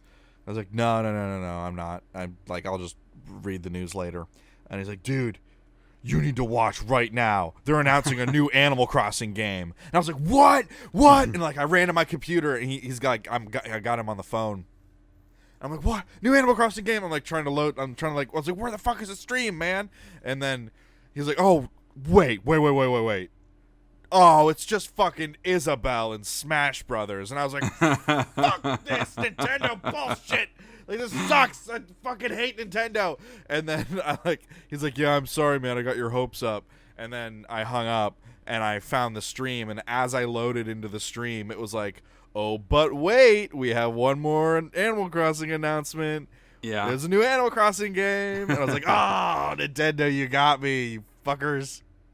So, new Animal Crossing game coming next year, 2019. No other details, but it will be on Switch. And it is a proper Animal Crossing game. And I mean, you're obviously a much bigger Animal Crossing person than I am. I played it a bit on GameCube, more just because I knew you loved it, so I played a little bit of it too. I'll play it. Like, part of it's because I'm always going to be thirsty for games on Switch, because I really am only going to play Nintendo games on Switch, and we're not going to get dozens of those a year. So I'll play this, and I'm kind of curious to see, as someone who isn't attached to the franchise, what I'm gonna feel about it, because I'm not gonna see all the differences that you're gonna see between the kind of series, and it's more just my first really dive into Animal Crossing. But I'm excited about it. I know so many people love the series, so we'll have to visit I'm our pretty towns. pumped about it. Yeah, for sure. And we can pay for the online service so we can fucking go to each other's towns. Oh shit, you're right. Yeah. So yeah, that'll be fun. I'm glad. I know you were concerned that they might not put out an Animal Crossing on Switch. I felt like that was a home run to do, but I'm glad they're officially doing it now. Yeah, me too. I'm excited for you. Thank you. So they also announced Luigi's Mansion 3, which isn't the final title, but kind of the working title. So that's also coming out in 2019. So this felt like a very smart way for them to say, we still, like, other than the games that they announced last E3 that we haven't really heard more about, like, you know, Metroid Prime 4, the core Pokemon game, Bayonetta 3, they're showing more games now and actually putting years on them and not just saying, like, we're developing them. Because, like, all those games that I just listed, I know they said the core Pokemon will be next fall, but, like, Metroid Prime 4, Bayonetta 3, those could be 2020 games at this point. We don't really know for sure. So it's smart for them to come out and say, yes, we do still have some core games coming in 2019. We'll see if they stick to 2019, but it's at least, it makes me feel a little bit better about the Switch in 2019, because 2017 was really, really strong, and I feel like 2018 has been less strong. So I'm glad that they're coming out there ahead of that. Yoshi's Crafted World, which is the new official title for that Yoshi crafty looking game, that is also coming out in 2019. They pushed it back at E3. It's coming out in the spring. They didn't give it a firm date, which still makes me nervous that it might get pushed back again. But I think the game looks really cute. I was a big fan of Kirby's Epic Yarn. It wasn't a hard game, but I really loved the vibe. I didn't play Yoshi's Woolly World, but I heard very similar things about that. So this being Yoshi's Crafted World seems like more of that kind of like a little more kid-friendly in terms of gameplay, but just really cutesy aesthetic with cute Nintendo character that I really like. I'm definitely going to play it. I'm pretty excited about it. Yeah. We're also getting a port of New Super Mario Bros. U and Super Luigi U coming to Switch. That's coming out in January 11th, 2019. So really at the beginning of the year. And this is the port of the Wii U game. The Super Luigi U, I don't think, was it a standalone game on Wii U, or was it an update to New Super Mario Bros. U? Anyway, it adds some new levels and harder versions of maps and stuff on Super Mario Bros. U. So this will just be a good, for people that didn't have a Wii U, like most people, a good way to go back and play kind of a core side-scrolling, in air quotes, because there's some mixed perspective, but side-scrolling Mario game, which we haven't gotten yet on Switch, other than the few elements that we had in Super Mario Odyssey. So that'll be cool too. Yeah. Katamari is coming to Switch. Hell they are... it's called... Oh, shit. Katamari Damacy Reroll. Reroll, yes. So that... I don't think they outlined exactly what it is, like if it's just the first game, but it is kind of an HD remaster coming to Switch. So I'm pumped about that. It's been a really long time since I've played Katamari. The first game is on my top 100 games of all time list. I didn't connect with the sequels as much because they were kind of the same sort of game, not a ton of changes. But it's been years and years and years since I've played Katamari, so this will be a good excuse to go back and play one of those games on a new console.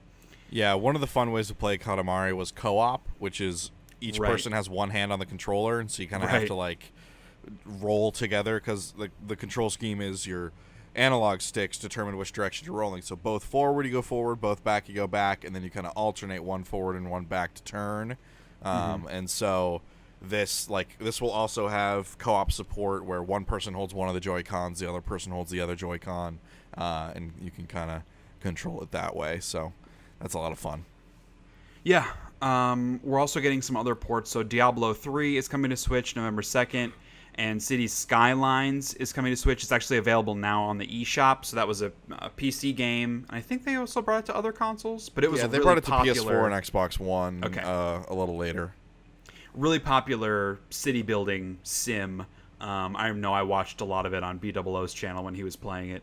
But a lot of customizability in the type. Like, you can make anything you want as far as like buildings and stuff like that, because you can get the individual elements and manipulate them and make them different colors and cut them in half and put them all together. So for people that are like that highly creative Minecraft style of building, you can do a lot in Cities Skylines, which is really neat.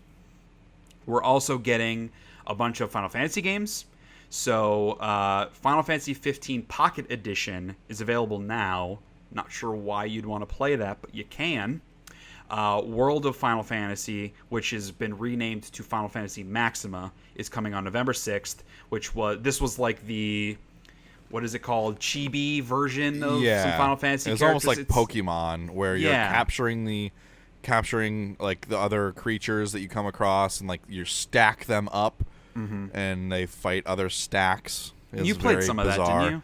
Yeah, it was fine. Yeah, I was interested in it, but after hearing you talk about it, I was kind of like, not so much. But some fun Final Fantasy ideas and a lot of nostalgia in that game. Yes.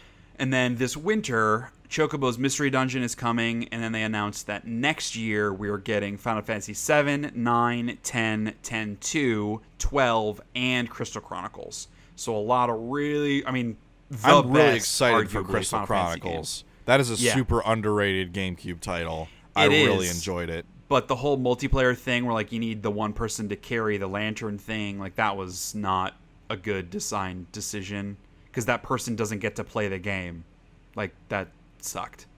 Well, they carry the lantern, but then, like, when enemies come around, you put it down and you just fight within the area of effect of the lantern. It's still a pain in the ass. I don't know. I think you're being too harsh on it. I did not like that part. It had a lot of fun, like, elemental stuff that you could do. It did. I liked the game. I liked the magic system, and that part. It seemed needless tedium in that game. That was all it was. Okay. Okay, and then they also outlined two new bundles, I should say. There's the Smash bundle, which you can get on November 16th, and I guess you get the game with it, but that's before the game releases, so this is the only way you can get the game early.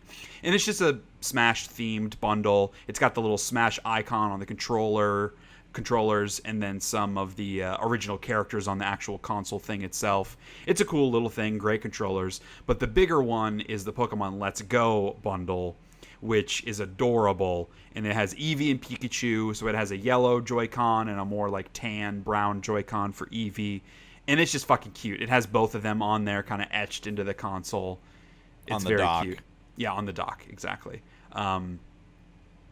Oh, sorry. That one comes out November 16th with the game. The Smash one comes out on November 2nd. So you can get that earlier than the game. Yes. Yeah.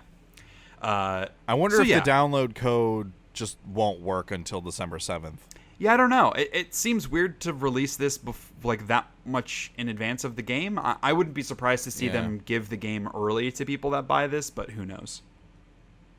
And then we talked about Isabelle coming to Smash. I have no attachment to that character. Is this a good fit for Smash? Like, is Isabelle a popular Animal Crossing character? I feel like a better choice would be like Tota KK or Tom Nook, but I guess people like Isabelle. Is Tota KK, is he the guitar guy? Yeah, man.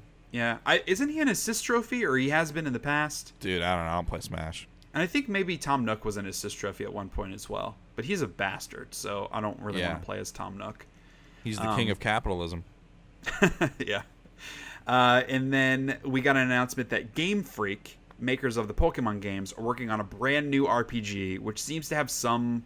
Well, they didn't really go into gameplay or anything, but it's very much an RPG. The working title is called Town, where you're defending a small town from monsters. You're going to be interacting with the townspeople, and you can kind of call them in to help you. So it has, I don't know if you're like going to recruit them, and so it'd be Pokemon-esque, where like you're building a team of them, or if it's more like Octopath Traveler, that character that could bring in a different townsperson whenever they wanted. Yeah. So we'll see. I mean, details are very scarce. It's more just like them saying, "Hey, we're working on something that isn't Pokemon." The combat system almost seems kind of like a tabletop or like a card game almost. Yeah. Because it is turn-based, but like in terms of like, I saw an image where it's like you have like an attack value and a defense value and like another value, and like it seems like those are what are going to be compared when making attacks and doing moves. Okay. Yeah. So it seems kind of like a tabletop or a card game combat system almost. So they're saying it's releasing in 2019. We'll see. I mean, we haven't seen basically anything about the game yet, so who knows? But I could potentially be excited about that. They're good at making Pokemon games, so I'd be curious to see them make something else. Yeah. And then finally, Nintendo refuses to let the 3DS go out and die, and so they announced a bunch of ports of games. So Kirby's Epic Yarn is coming next year. A remake of Mario and Luigi Bowser's Inside Story is coming in January. And then Luigi's Mansion port is coming. The original GameCube game is coming on October 12th. And all of those have some new side content, additional levels, and that sort of thing. So I mean, you can't blame them for this. The 3DS is still an insanely popular console, a really high user base. And so for them to bring popular Wii, Wii U, GameCube, like core console games to the handheld system definitely makes sense. Yeah. It's more just like, why are those not also coming to Switch, I guess is my question. The Switch is a handheld system. Why aren't you just focusing on the Switch? Just seems weird. But I get it. A lot of people still have 3DSs, and so they could sell games to those folks. So that was kind of the big Nintendo Direct stuff. Certainly a lot of cool news to be excited about. I like their method of having one of these every couple of months. It kind of keeps you more engaged in their ecosystem, and it's not just like a big info dump once or twice a year like Microsoft and Sony typically do. So it's a cool thing. So we also got an announcement for a PlayStation 1 Classic. So this clearly inspired by the NES and SNES classics. It is PlayStation 1. It comes with 20 built-in games. They haven't announced all of them, but the ones thus far are Final Fantasy VII, Jumping Flash, Ridge Racer Type 4, Tekken 3, and Wild Arms. So a pretty good cross-section of PS1 games, a lot of different genres represented. Yeah. Looking at that list, most of those games aren't ones I care about, but I think for people that are nostalgic for the PS1, like games like Wild Arms, Tekken 3, like people will care about those games being on this type of console. We'll see as time goes what other games they announce that could potentially get me excited. Because I mean, it's $99, so it's not cheap. Comes out December 3rd, so you'll be able to get it for the holidays. And it comes with 2 controllers and an HDMI port. So pretty standard in terms of the package of what you get. It's more just about, do you care about PS1 games? I would imagine there are fewer people that care about PS1 games than there are people that care about NES and SNES games. But there's obviously a market for this type of thing. So it totally makes sense that they would do this. Yeah, I care more about PlayStation games than I do old Nintendo games, but okay. I still have my PlayStation 1 Mini, right, which is roughly the same size as this PS1 Classic, maybe just slightly larger. But like the games that I care about, most of them I still have, okay. And like they all still work. When I have memory cards and controllers that still work, so I don't need this thing. I would rather have the collection, you know. Sure. I mean, if you have the means to have the old console, yeah, this isn't for you. So yeah. Right. Also in Sony news, they put out a new firmware update that allows you to download PSN Now games locally. So it isn't only streaming anymore. You can actually download the games onto your system, which is a very good change. Yes. Yeah, I made a note on this. So the title of this story that I wrote is PlayStation Now lets you download games locally. And that reminded me of that bit from Spaceballs where they're talking about, like, they watch the video of them to, like, fast forward to figure out where the good guys are. And the dude's explaining, like, what the difference is between the video and now. He's like, no, we're in now. That was then. This is now. Now we're in now. And he's like, wait, when will then where? Be now? Yeah. Soon. It just reminded me of that. PlayStation Now lets you download games. Anyway, separate diatribe there. But this is a cool thing, very user-friendly for folks that don't have high-speed internet that want to use PlayStation Now. So it's just a really good benefit to people using PlayStation Now. I don't know what that install base looks like. I have no interest in using PlayStation Now, but they've stuck to their guns on it, so it must be having some sort of success. Yeah, it's an interesting idea, especially now that you can download them. Yeah, and I mean, it's because they had that technology from Gaikai that they purchased for the game streaming. So it totally makes sense that they want to capitalize on that. It's just tough to look at this versus what Microsoft is doing, which is giving free backwards compatibility and upgrades for older games, where if you own the game, you can play it on your Xbox One and it'll look better. A lot of them have achievements now. So, like, with PlayStation Now, you're paying for it. And on Microsoft, you're getting it for free. And it's not a great look for Sony. It makes sense why they're trying to do this because they spent all that money on the Gaikai technology, but you can't argue that this is a better solution than what Microsoft has done. Yeah. All right, in some sad news and really crazy news, Telltale Games has gone through a very major layoff and has basically canceled all their projects. Like the studio is effectively shut down. So about a year ago, they had a large layoff, but I attributed this to a couple of years ago. It felt like Telltale was working on a game for everything. Like they had their Minecraft game, they had their Batman game, they had their Guardians of the Galaxy game, they were still doing Walking Dead. Like they had all these projects going on, and so they staffed up to support those, all the licensed games that they had gotten. And then a couple of years ago, and like more so last year and the year before that, there were fewer projects. And so it made sense that they would then, unfortunately, have to lay off a lot of those people that they had hired because they were scaling back production on games. Well, apparently that wasn't the only thing going on. And the rumor is that they basically have not turned a profit on like any of their games except for the original Walking Dead and maybe Minecraft Story Mode. Like all of their other games have lost money, which is, yes, it's insane because all of those games have done really well.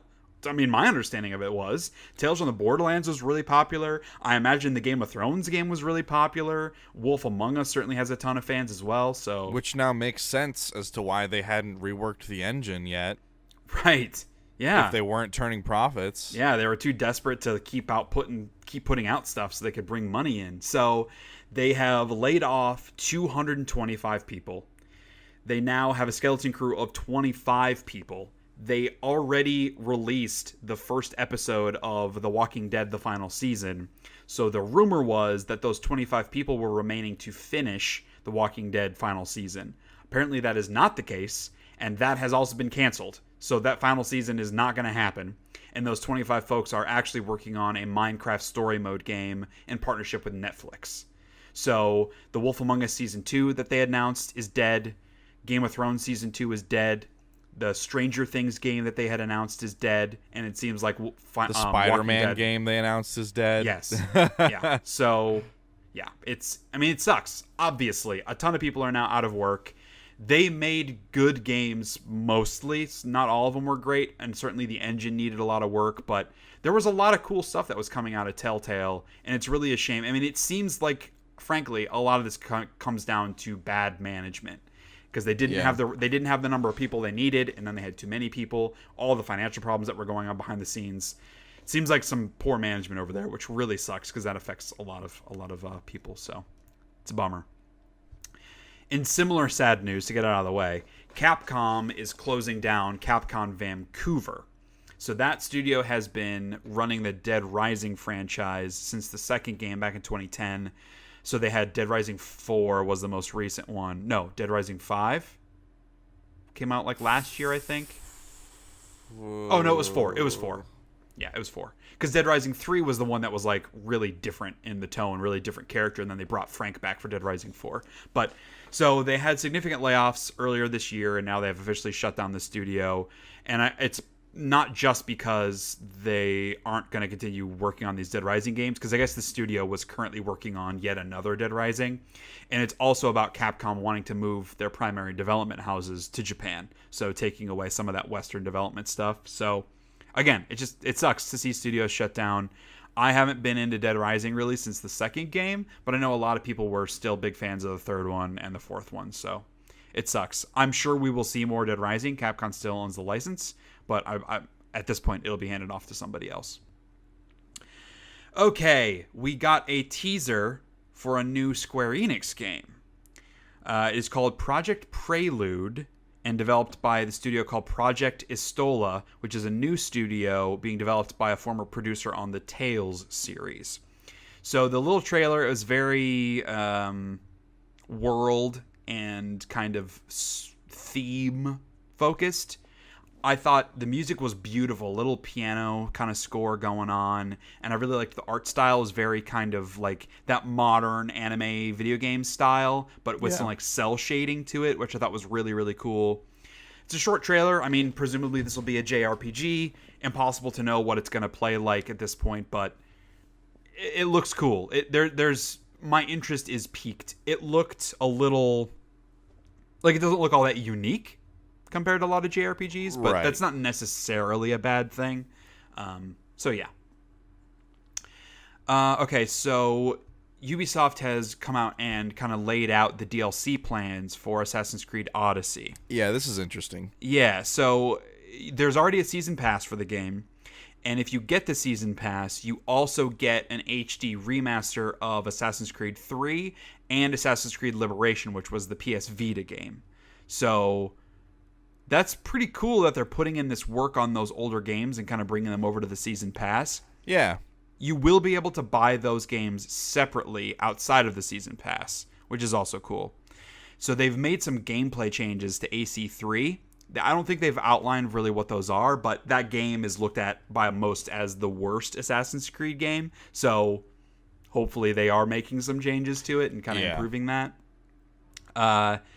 So yeah, it's just kind of a cool thing. And then they also talked about the 2 actual packs for AC Odyssey. So the first one is called Legacy of the First Blade. It starts in December, and they're taking it like a bit of a serialized nature in their release schedule. So this is centered around the first hidden blade that was created. So that'll be neat to see from a historical perspective.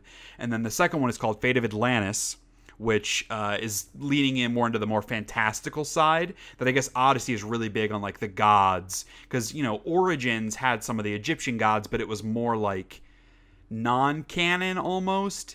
Where this is like really leaning into like, oh no, Medusa exists in this universe now, and so this Atlantis, that's where it takes place. So that would be pretty cool to see. Yeah.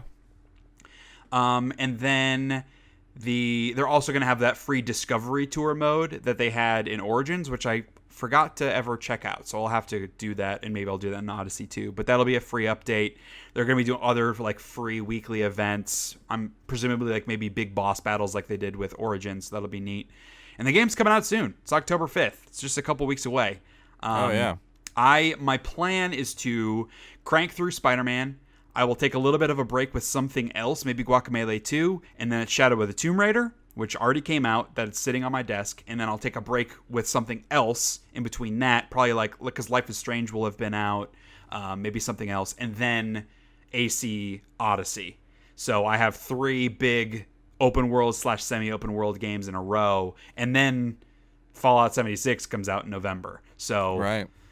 I'm going to be playing those well into 2019 at this point, but I don't want to be playing 2 games at once, 2 big games like that at once, because they're similar enough that I feel like I might get burnt out. I kind of want to do one at a time, take a break with something else in between. I feel like that'll help spread the love a little bit. So moving into the world of film and television. So the CEO of Disney, Bob Iger, came out and made a statement about their current and go-forward plans for the Star Wars franchise. So I'll read the quote verbatim here. And this is just about how the criticism was that we've had too many Star Wars movies too close together. I think between The Last Jedi and Solo, it was like 5 months in between those movies. Which is crazy. Neither one of them were all that good, and it was too close together, so it was too much bad Star Wars too close together. That's like worst case scenario. Bad is too strong of a word. Solo was not terrible, but it was not great. The Last Jedi is bad. I would watch Solo again, and I would watch Last Jedi again. I have seen both of them twice. I'm not particularly interested in watching either of them a third time. Okay. I've only seen both once. Yeah. But I know Last Jedi is now on Netflix, so I do need to watch it again. Yeah. So anyway, Bob Iger came out and said, I made the timing decision, and as I look back, I think the mistake that I made, I take the blame, was a little too much, too fast. You can expect some slowdown, but that doesn't mean we're not going to make films. J.J. Abrams is busy making Episode 9. We have creative entities, including Game of Thrones creator David Benioff and D.B. Weiss, who are developing sagas of their own, which we haven't been specific about. And we are just at the point where we're going to start making some decisions about what comes next after JJ's.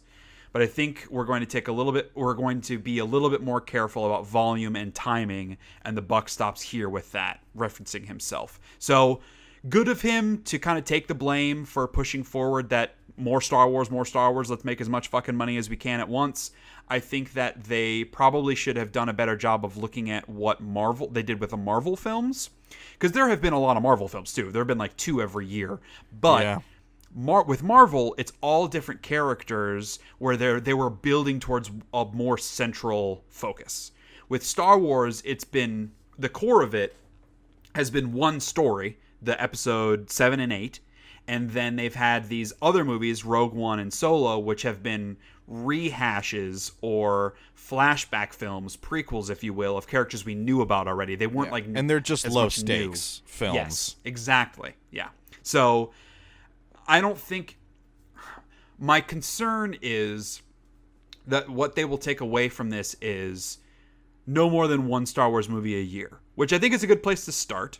But the larger problem, which I think most people would agree, is that the quality of these Star Wars movies has not been up to snuff. None of them have. I think The Force Awakens is pretty okay. I think Rogue One was not awesome, primarily because of the main two actors I thought were really bad. It was a bad movie that didn't need to exist. Yes. I thought it had some fun action-y moments, but yes, I do not think it was good. I thought The Last Jedi was actively terrible. Like, I think it is legitimately terrible movie. Half of the movie is good. The other half doesn't need to be there. What half is good? All of the stuff that has to do with Rey and Luke, I really enjoyed. That stuff. I agree. But that is very small part. I like the Rey and Kylo Ren stuff too. Yeah, some of that back and forth I thought was a little stretching the boundaries of like what the Force is. Yes. In a dumb way to justify plot points. It was like midichlorian kind of decision making. But and then Solo, I thought, again, just didn't need to exist. So it hasn't just been that there have been too many Star Wars movies. It's that the ones that they have made have not been up to the quality that they should be. And a lot of the ones they have made aren't bringing anything new to the table. So the fact that they are still moving forward with an Obi-Wan movie, they are allegedly still moving forward with a Boba Fett movie, that does not tell me that they are learning from that mistake. Because those movies are going to be the same fucking thing. It's going to be characters we already know, side stories that weren't important enough to make the original movies. And so, like, why are we watching it? Why should we care? We already know what happens with these characters. Make some new shit and make it good. It's tough, because at this point, there have been far more bad or mediocre Star Wars movies than there have been good ones. Really, it's the original trilogy are the only ones that are all amazing. So I think the weird thing about these side movies is that when taken on their own, they're extremely unimportant. But if you were to insert them where they happen sequentially in like a marathon, I feel like they would fit pretty well. You know what I mean? Yeah, but that's kind of like, I see what you're saying, and I'm not saying that's a justification for them or anything. I'm just like that would be the only way I would watch them. Sure, and that's fine. But it's more about like that doesn't really matter because that isn't the way the movies were made. Like, yes, Rogue One takes place before it, and so if you watched it chronologically, that might be cool to see that and then watch episode 4 or whatever, but like everyone has already seen episode 4, so we didn't need to see Rogue One. That's really what it is. Yeah. So yeah, okay. Moving on. We got a trailer, really the first trailer for Captain Marvel. It looks fine. It looks fine. I can't get excited about these movies anymore, and it's not because they're not good. Most of them have been very good, but this is like the 20th Marvel movie in the past decade. That's just too much now. Yeah. Like, take a break. The most feelings I had during that trailer was when she crashed into the Blockbuster Video at the beginning. Okay. I was like, oh yeah, Blockbuster Video. Woo. Yeah, I felt like they maybe leaned a little too hard into the whole 90s thing in that trailer. It was a little corny, but yeah. I also... she did not like emote. No, I was just going to say She's that. so flat. Yeah, I'm a little nervous because, I mean, she's an Academy Award-winning actress. Brie Larson is very good, but her acting doesn't look good in this movie. So I don't know if it's just the trailer or what the blame might be there. Yeah, maybe it's just the trailer, the way it's edited. I certainly hope so because she looks boring as shit. There's like no character there. So we'll see. I'm going to go see it because I see all of them. I'm not like excited about it. Yeah. Still with Marvel. So Kevin Feige, who is he runs Marvel Studios, the film side. He is also going to be running the X-Men franchise now that Disney owns. So this, I think, is very good. We'll see what kind of strategy they take here. Here's my take on what would be smart. So after Avengers 4, Tony Stark, Captain America, Thor all want to be done with the movies. All the actors want to be done after Infinity War 4, or Avengers 4. So they're going to be relying on the newer heroes. So there's going to be a Black Panther 2, obviously. We're getting another Spider-Man movie, obviously. I don't know if they'll continue with Ant-Man and the Wasp into a third one, but there are some new wave heroes that aren't as exciting as the original heroes. People don't have as much of an attachment to those. I think most would agree. I feel like this is a really good opportunity to take a bit of a break, and that's when you can introduce the X-Men. So, like, the first X-Men movie would come out in, like, 3 years. So after Avengers 4, take a break for, like, a year and a half. Don't put out any movies, because there aren't really any planned that have release dates yet in that time frame. Take a break, and then come out with the X-Men shit, reboot whatever you need to do with that, and then you can tie the X-Men stuff into what's going on with the other superhero movies. So presumably a Captain Marvel 2, Black Panther 2, Guardians Volume 3 if that ever happens. You can start to weave those in together, and that way you have some excitement about the new X-Men characters that will help compensate for the less excitement people have about the what will be continuing Marvel characters. Does that make sense? That would be kind of my pitch. I'm not sure what they're going to do about it, but I think a break would kind of serve everybody. They did come out and make a statement about Deadpool. I mean, it was kind of a non-statement, just saying that, like, they have plans for him, like, he's not going away as a character. What will also be interesting to see is Fox had R-rated superhero movies. They had both Deadpool movies were rated R. Disney does not like to do R-rated movies. In fact, they have come out and said that the Marvel movies won't be rated R. So I'll be really curious to see if they bend that, if they make another Deadpool or something. Because a PG-13 Deadpool is really not interesting to me, and I don't think it's interesting to anyone. So I will be very curious to see if they bend on Deadpool, as well as some of the X-Men. Like, if they did, like, they could do a really cool X-Force movie that was a little darker and, like, taking itself seriously. That could be a really good, violent, R-rated movie, more along the lines of Logan, the tone of Logan, or the Wolverine, which were both really good, underrated X-Men movies. So we'll see. I'm like, a lot of people are down on the fact that X-Men's with Marvel now because they've kind of homogenized their process. A lot of these superhero movies are just like big budget action schlock, which they are, but they're fun. Versus when Fox had it, their core X-Men movies sucked. You know, Days of Future Past, Apocalypse, whatever. Those are bad. But their offshoot movies like Deadpool, Logan, Wolverine were cool and had their own genre vibes to them. That, what was it? New Mutants movie, that like horror movie that they were going to make, looked really fucking cool. Who even knows if that's still going to happen at this point, but they were taking some risks with their X-Men films. So we'll see if Marvel continues that or if they just make them more Marvel movies. All right, I need a break. So how about you tell me about Avatar coming to Netflix? Yeah. So production is supposed to begin in 2019. This is Avatar: The Last Airbender. Mm-hmm. They're now going to be doing a live action adaptation of the show. I will say it is run by the original series creators, which is a positive, because we all know that M. Night Shyamalan really, really fucked up that movie version royally. Yep. They've specifically said that they will have a culturally appropriate, non-whitewashed cast, which I think is a positive. That's a good thing. Mm-hmm. It's a good thing. Because I know that's been kind of a hot-button topic for a little while, so it's good to see them leaning in that direction. As long as the actors are good, I don't give a shit. Right.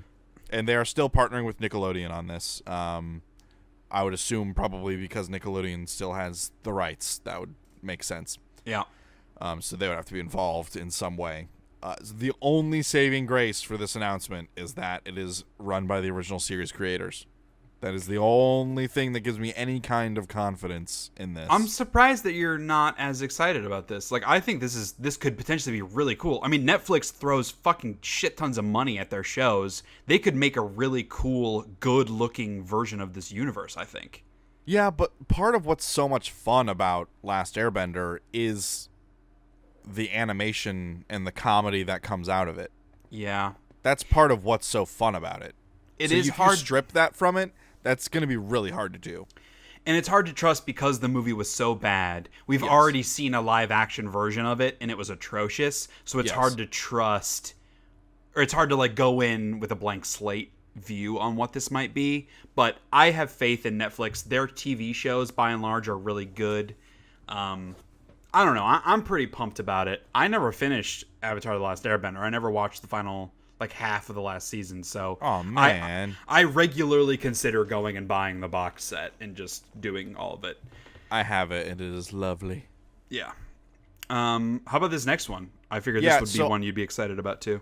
Yeah, because this is absolutely like a genre of game that I know and love.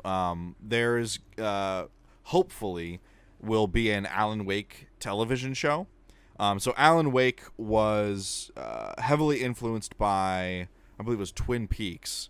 And it's all about a male author who his writings, he goes to a small town to like kind of get in touch with he's having writer's block. So he goes to a small remote mountain town to get away from it all and kind of try writing again. He goes to South Park. Tiny mountain town. Yeah. To try and like kind of get rid of that block.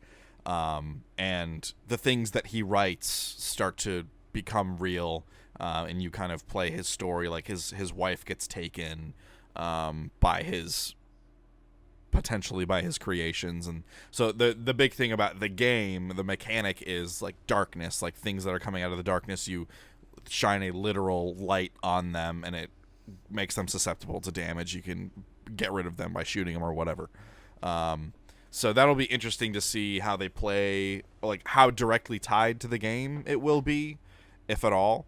If it will follow like Alan Wake as we know him from the game. It has not been picked up yet. They're just developing it and then hoping to sell it to a network. So hopefully someone picks it up if it's worthwhile. They're working with the team that was behind Mortal Kombat Legacy, the web series, and the Dead Rising movies. And the Mortal Kombat Legacy web series was pretty well received. Yeah. The Dead Rising movies less so. Like it seems like, and I haven't seen them, but it seems like they had a fun attitude to them, but the quality was maybe not so good. Right. And a bigger, so maybe it has to do with budget. the budget. Yeah. Yeah.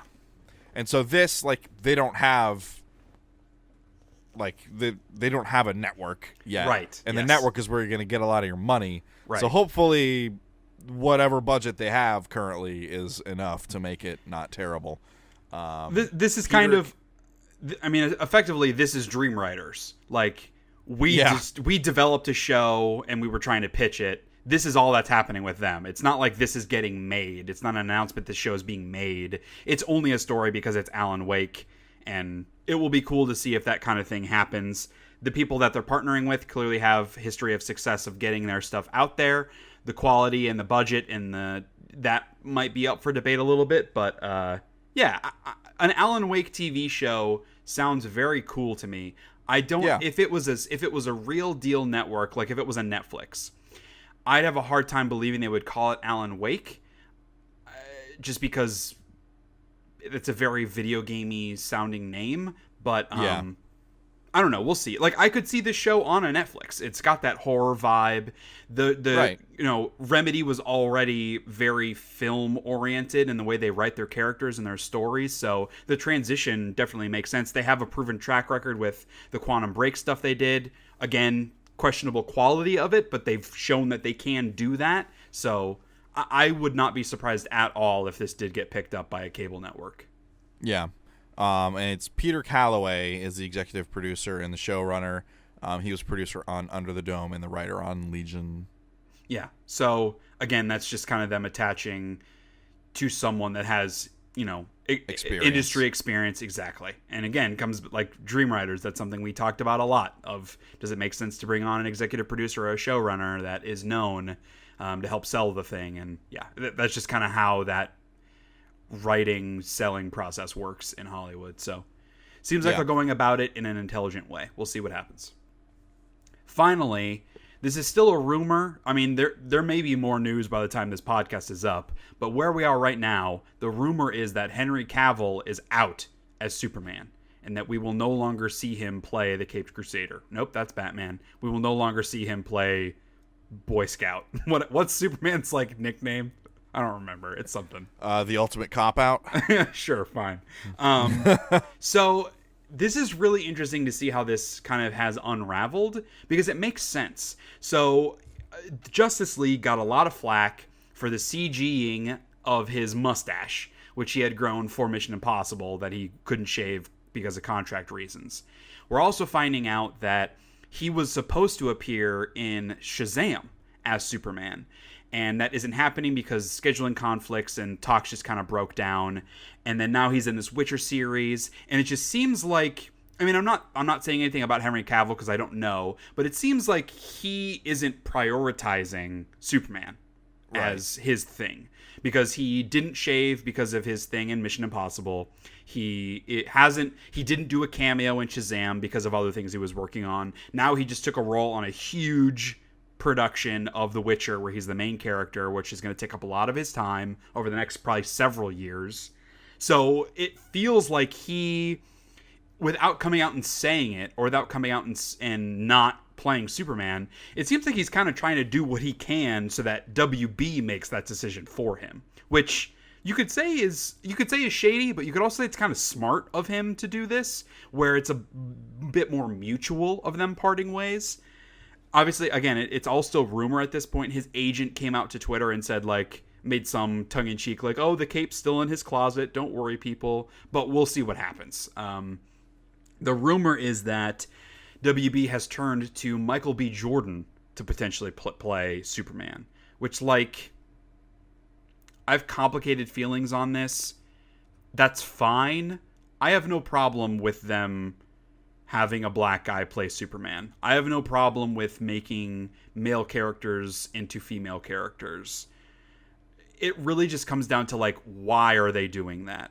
Is there a story reason? Is there something they're trying to say? Or is it just because let's have a black guy play Superman? Because more people... We saw how popular Black Panther was, and we want to get that audience to come see Superman. Like, I have a hard time believing the human side of WB is making this decision versus the financial side of WB making this kind of decision. We'll see if that becomes the case and what they do with someone, like if they make it a new character or if he just is Clark Kent and he just happens to be black. I would have no problem with that. Either way, it could be fine, but either way, it could also be very thinly veiled cash grab. So, I don't know. My assumption is that it's a cash grab because this is a huge television studio. They know what the fuck they're doing. So that's just kind of my 2 cents on that. Also, I don't think Michael B. Jordan is that great.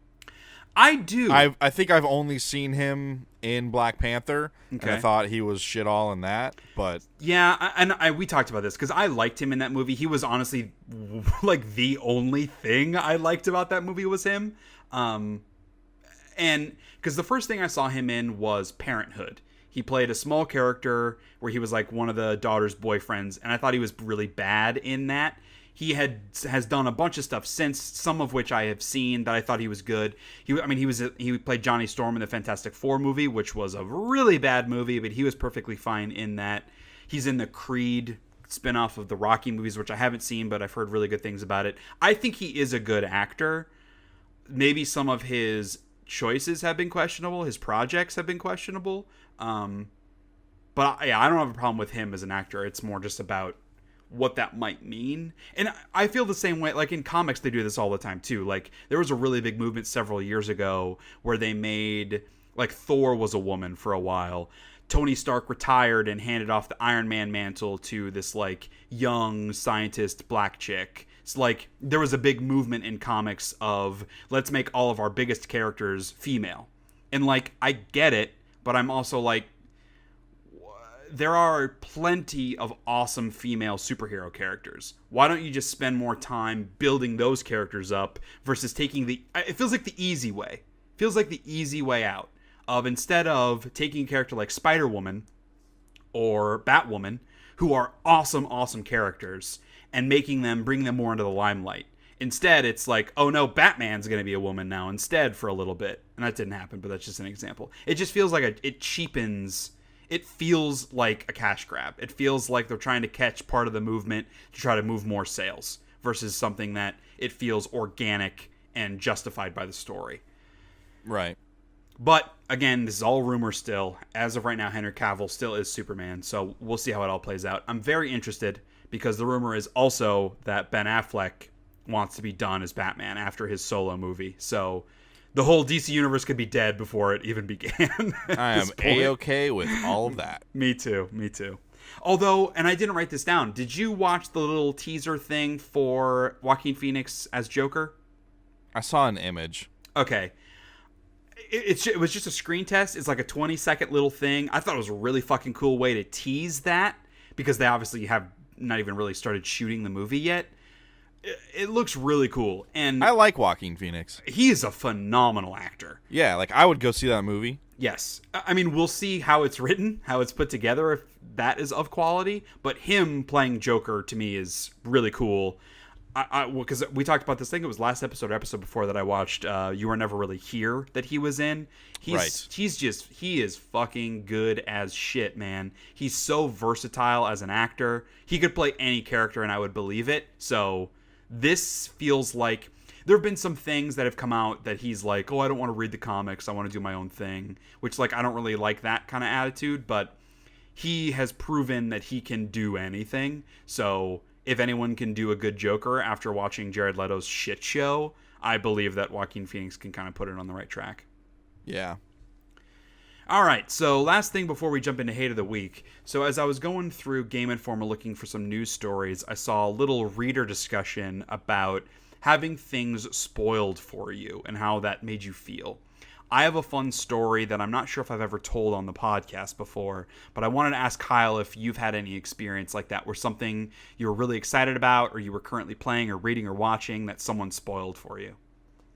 I was trying to think about it, and I mean, it's not like nothing has stuck in my head. Nothing comes to mind. I'm sure things have been spoiled, but nothing that like was huge, ruined anything big for me. Is that are spoilers a big thing for you? They used to be. I don't really care as much anymore. I mean, I feel like I don't want to get games spoiled for me. Okay. That's kind of my big thing. So all I do is I just don't read about stuff. Right. Yeah. I don't know.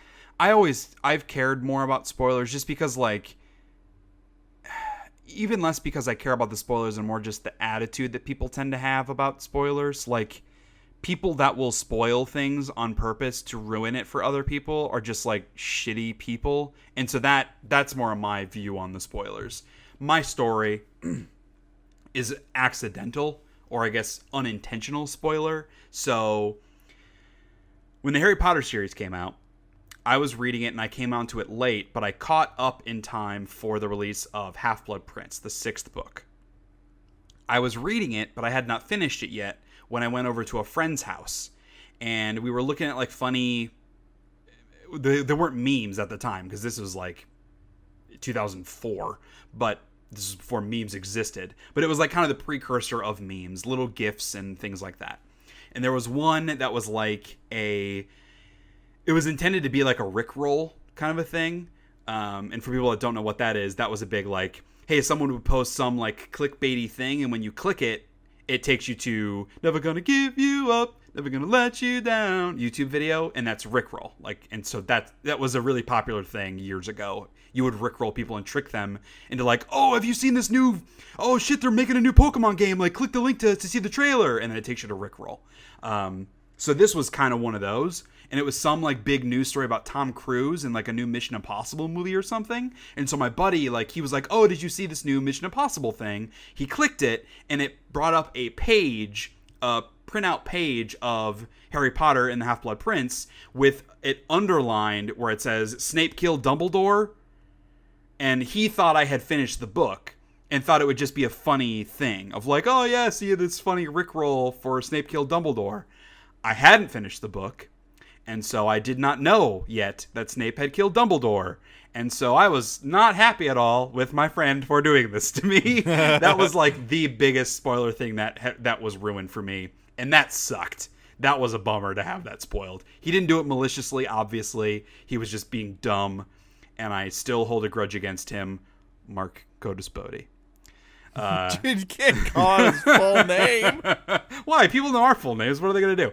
It wasn't on purpose. He wasn't being a dick or anything. He was just being stupid and ruining Harry Potter for me. So yeah, there's just a fun little story about that. So let's jump into a quick hate of the week before we wrap this thing up. Hate of the week.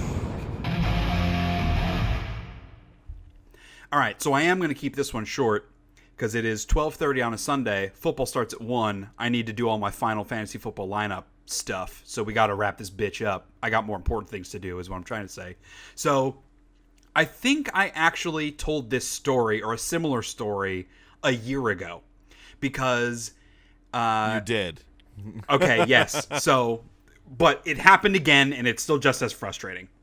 So in my office park, it's a really big office park. We have like 6 or 7 high-rise buildings that are all not commercial, but like offices. And there's a hotel nearby where they host a lot of conferences and stuff. And every year there's an anime convention that happens at this hotel. Did I say hotel or did I say hospital? I think you said hotel. Okay. So it's not, it's just to be clear, they are not holding an anime convention at a hospital. It is at a hotel. And so it's currently going on, or it went on this past week. And obviously I have no problem with an anime convention, and it's fun, and it kind of like cheers me up after a long day of work when I'm leaving to see all these teenagers like dressed up in their anime shit. I don't know what any of the characters are, but they look like they're having the best time and kind of being around other people that care about the same thing. It's just a very like feel-good thing to see as I'm leaving or going into work every day. When I was at work, a sales guy in the row next to me, because of course it was a fucking sales guy, was making fun of all these kids. Like making fun of them for dressing up and having their foam swords and like the elf ears that they're wearing and all these like pink hair and calling them like emo kids and just making fun of them and laughing about them with some other folks. While he was doing this, he was wearing an Atlanta Falcons jersey. And like, I know it's not 1-to-1, but it's still kind of the same fucking thing, right? It's the same thing. Like, he's wearing a uniform of a player he likes on the Falcons. They're wearing the uniform of a character they like in an anime show or manga or whatever it is.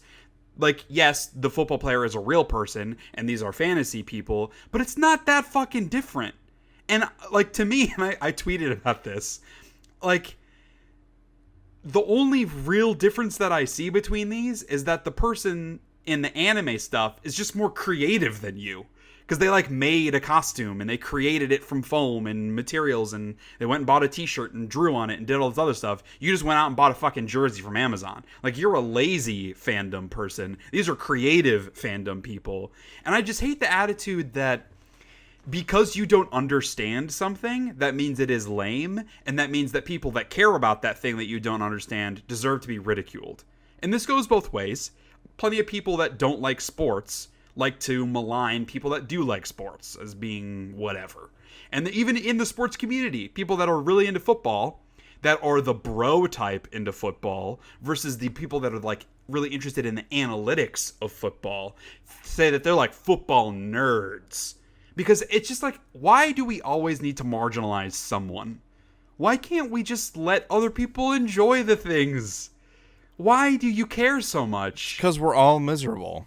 Yeah.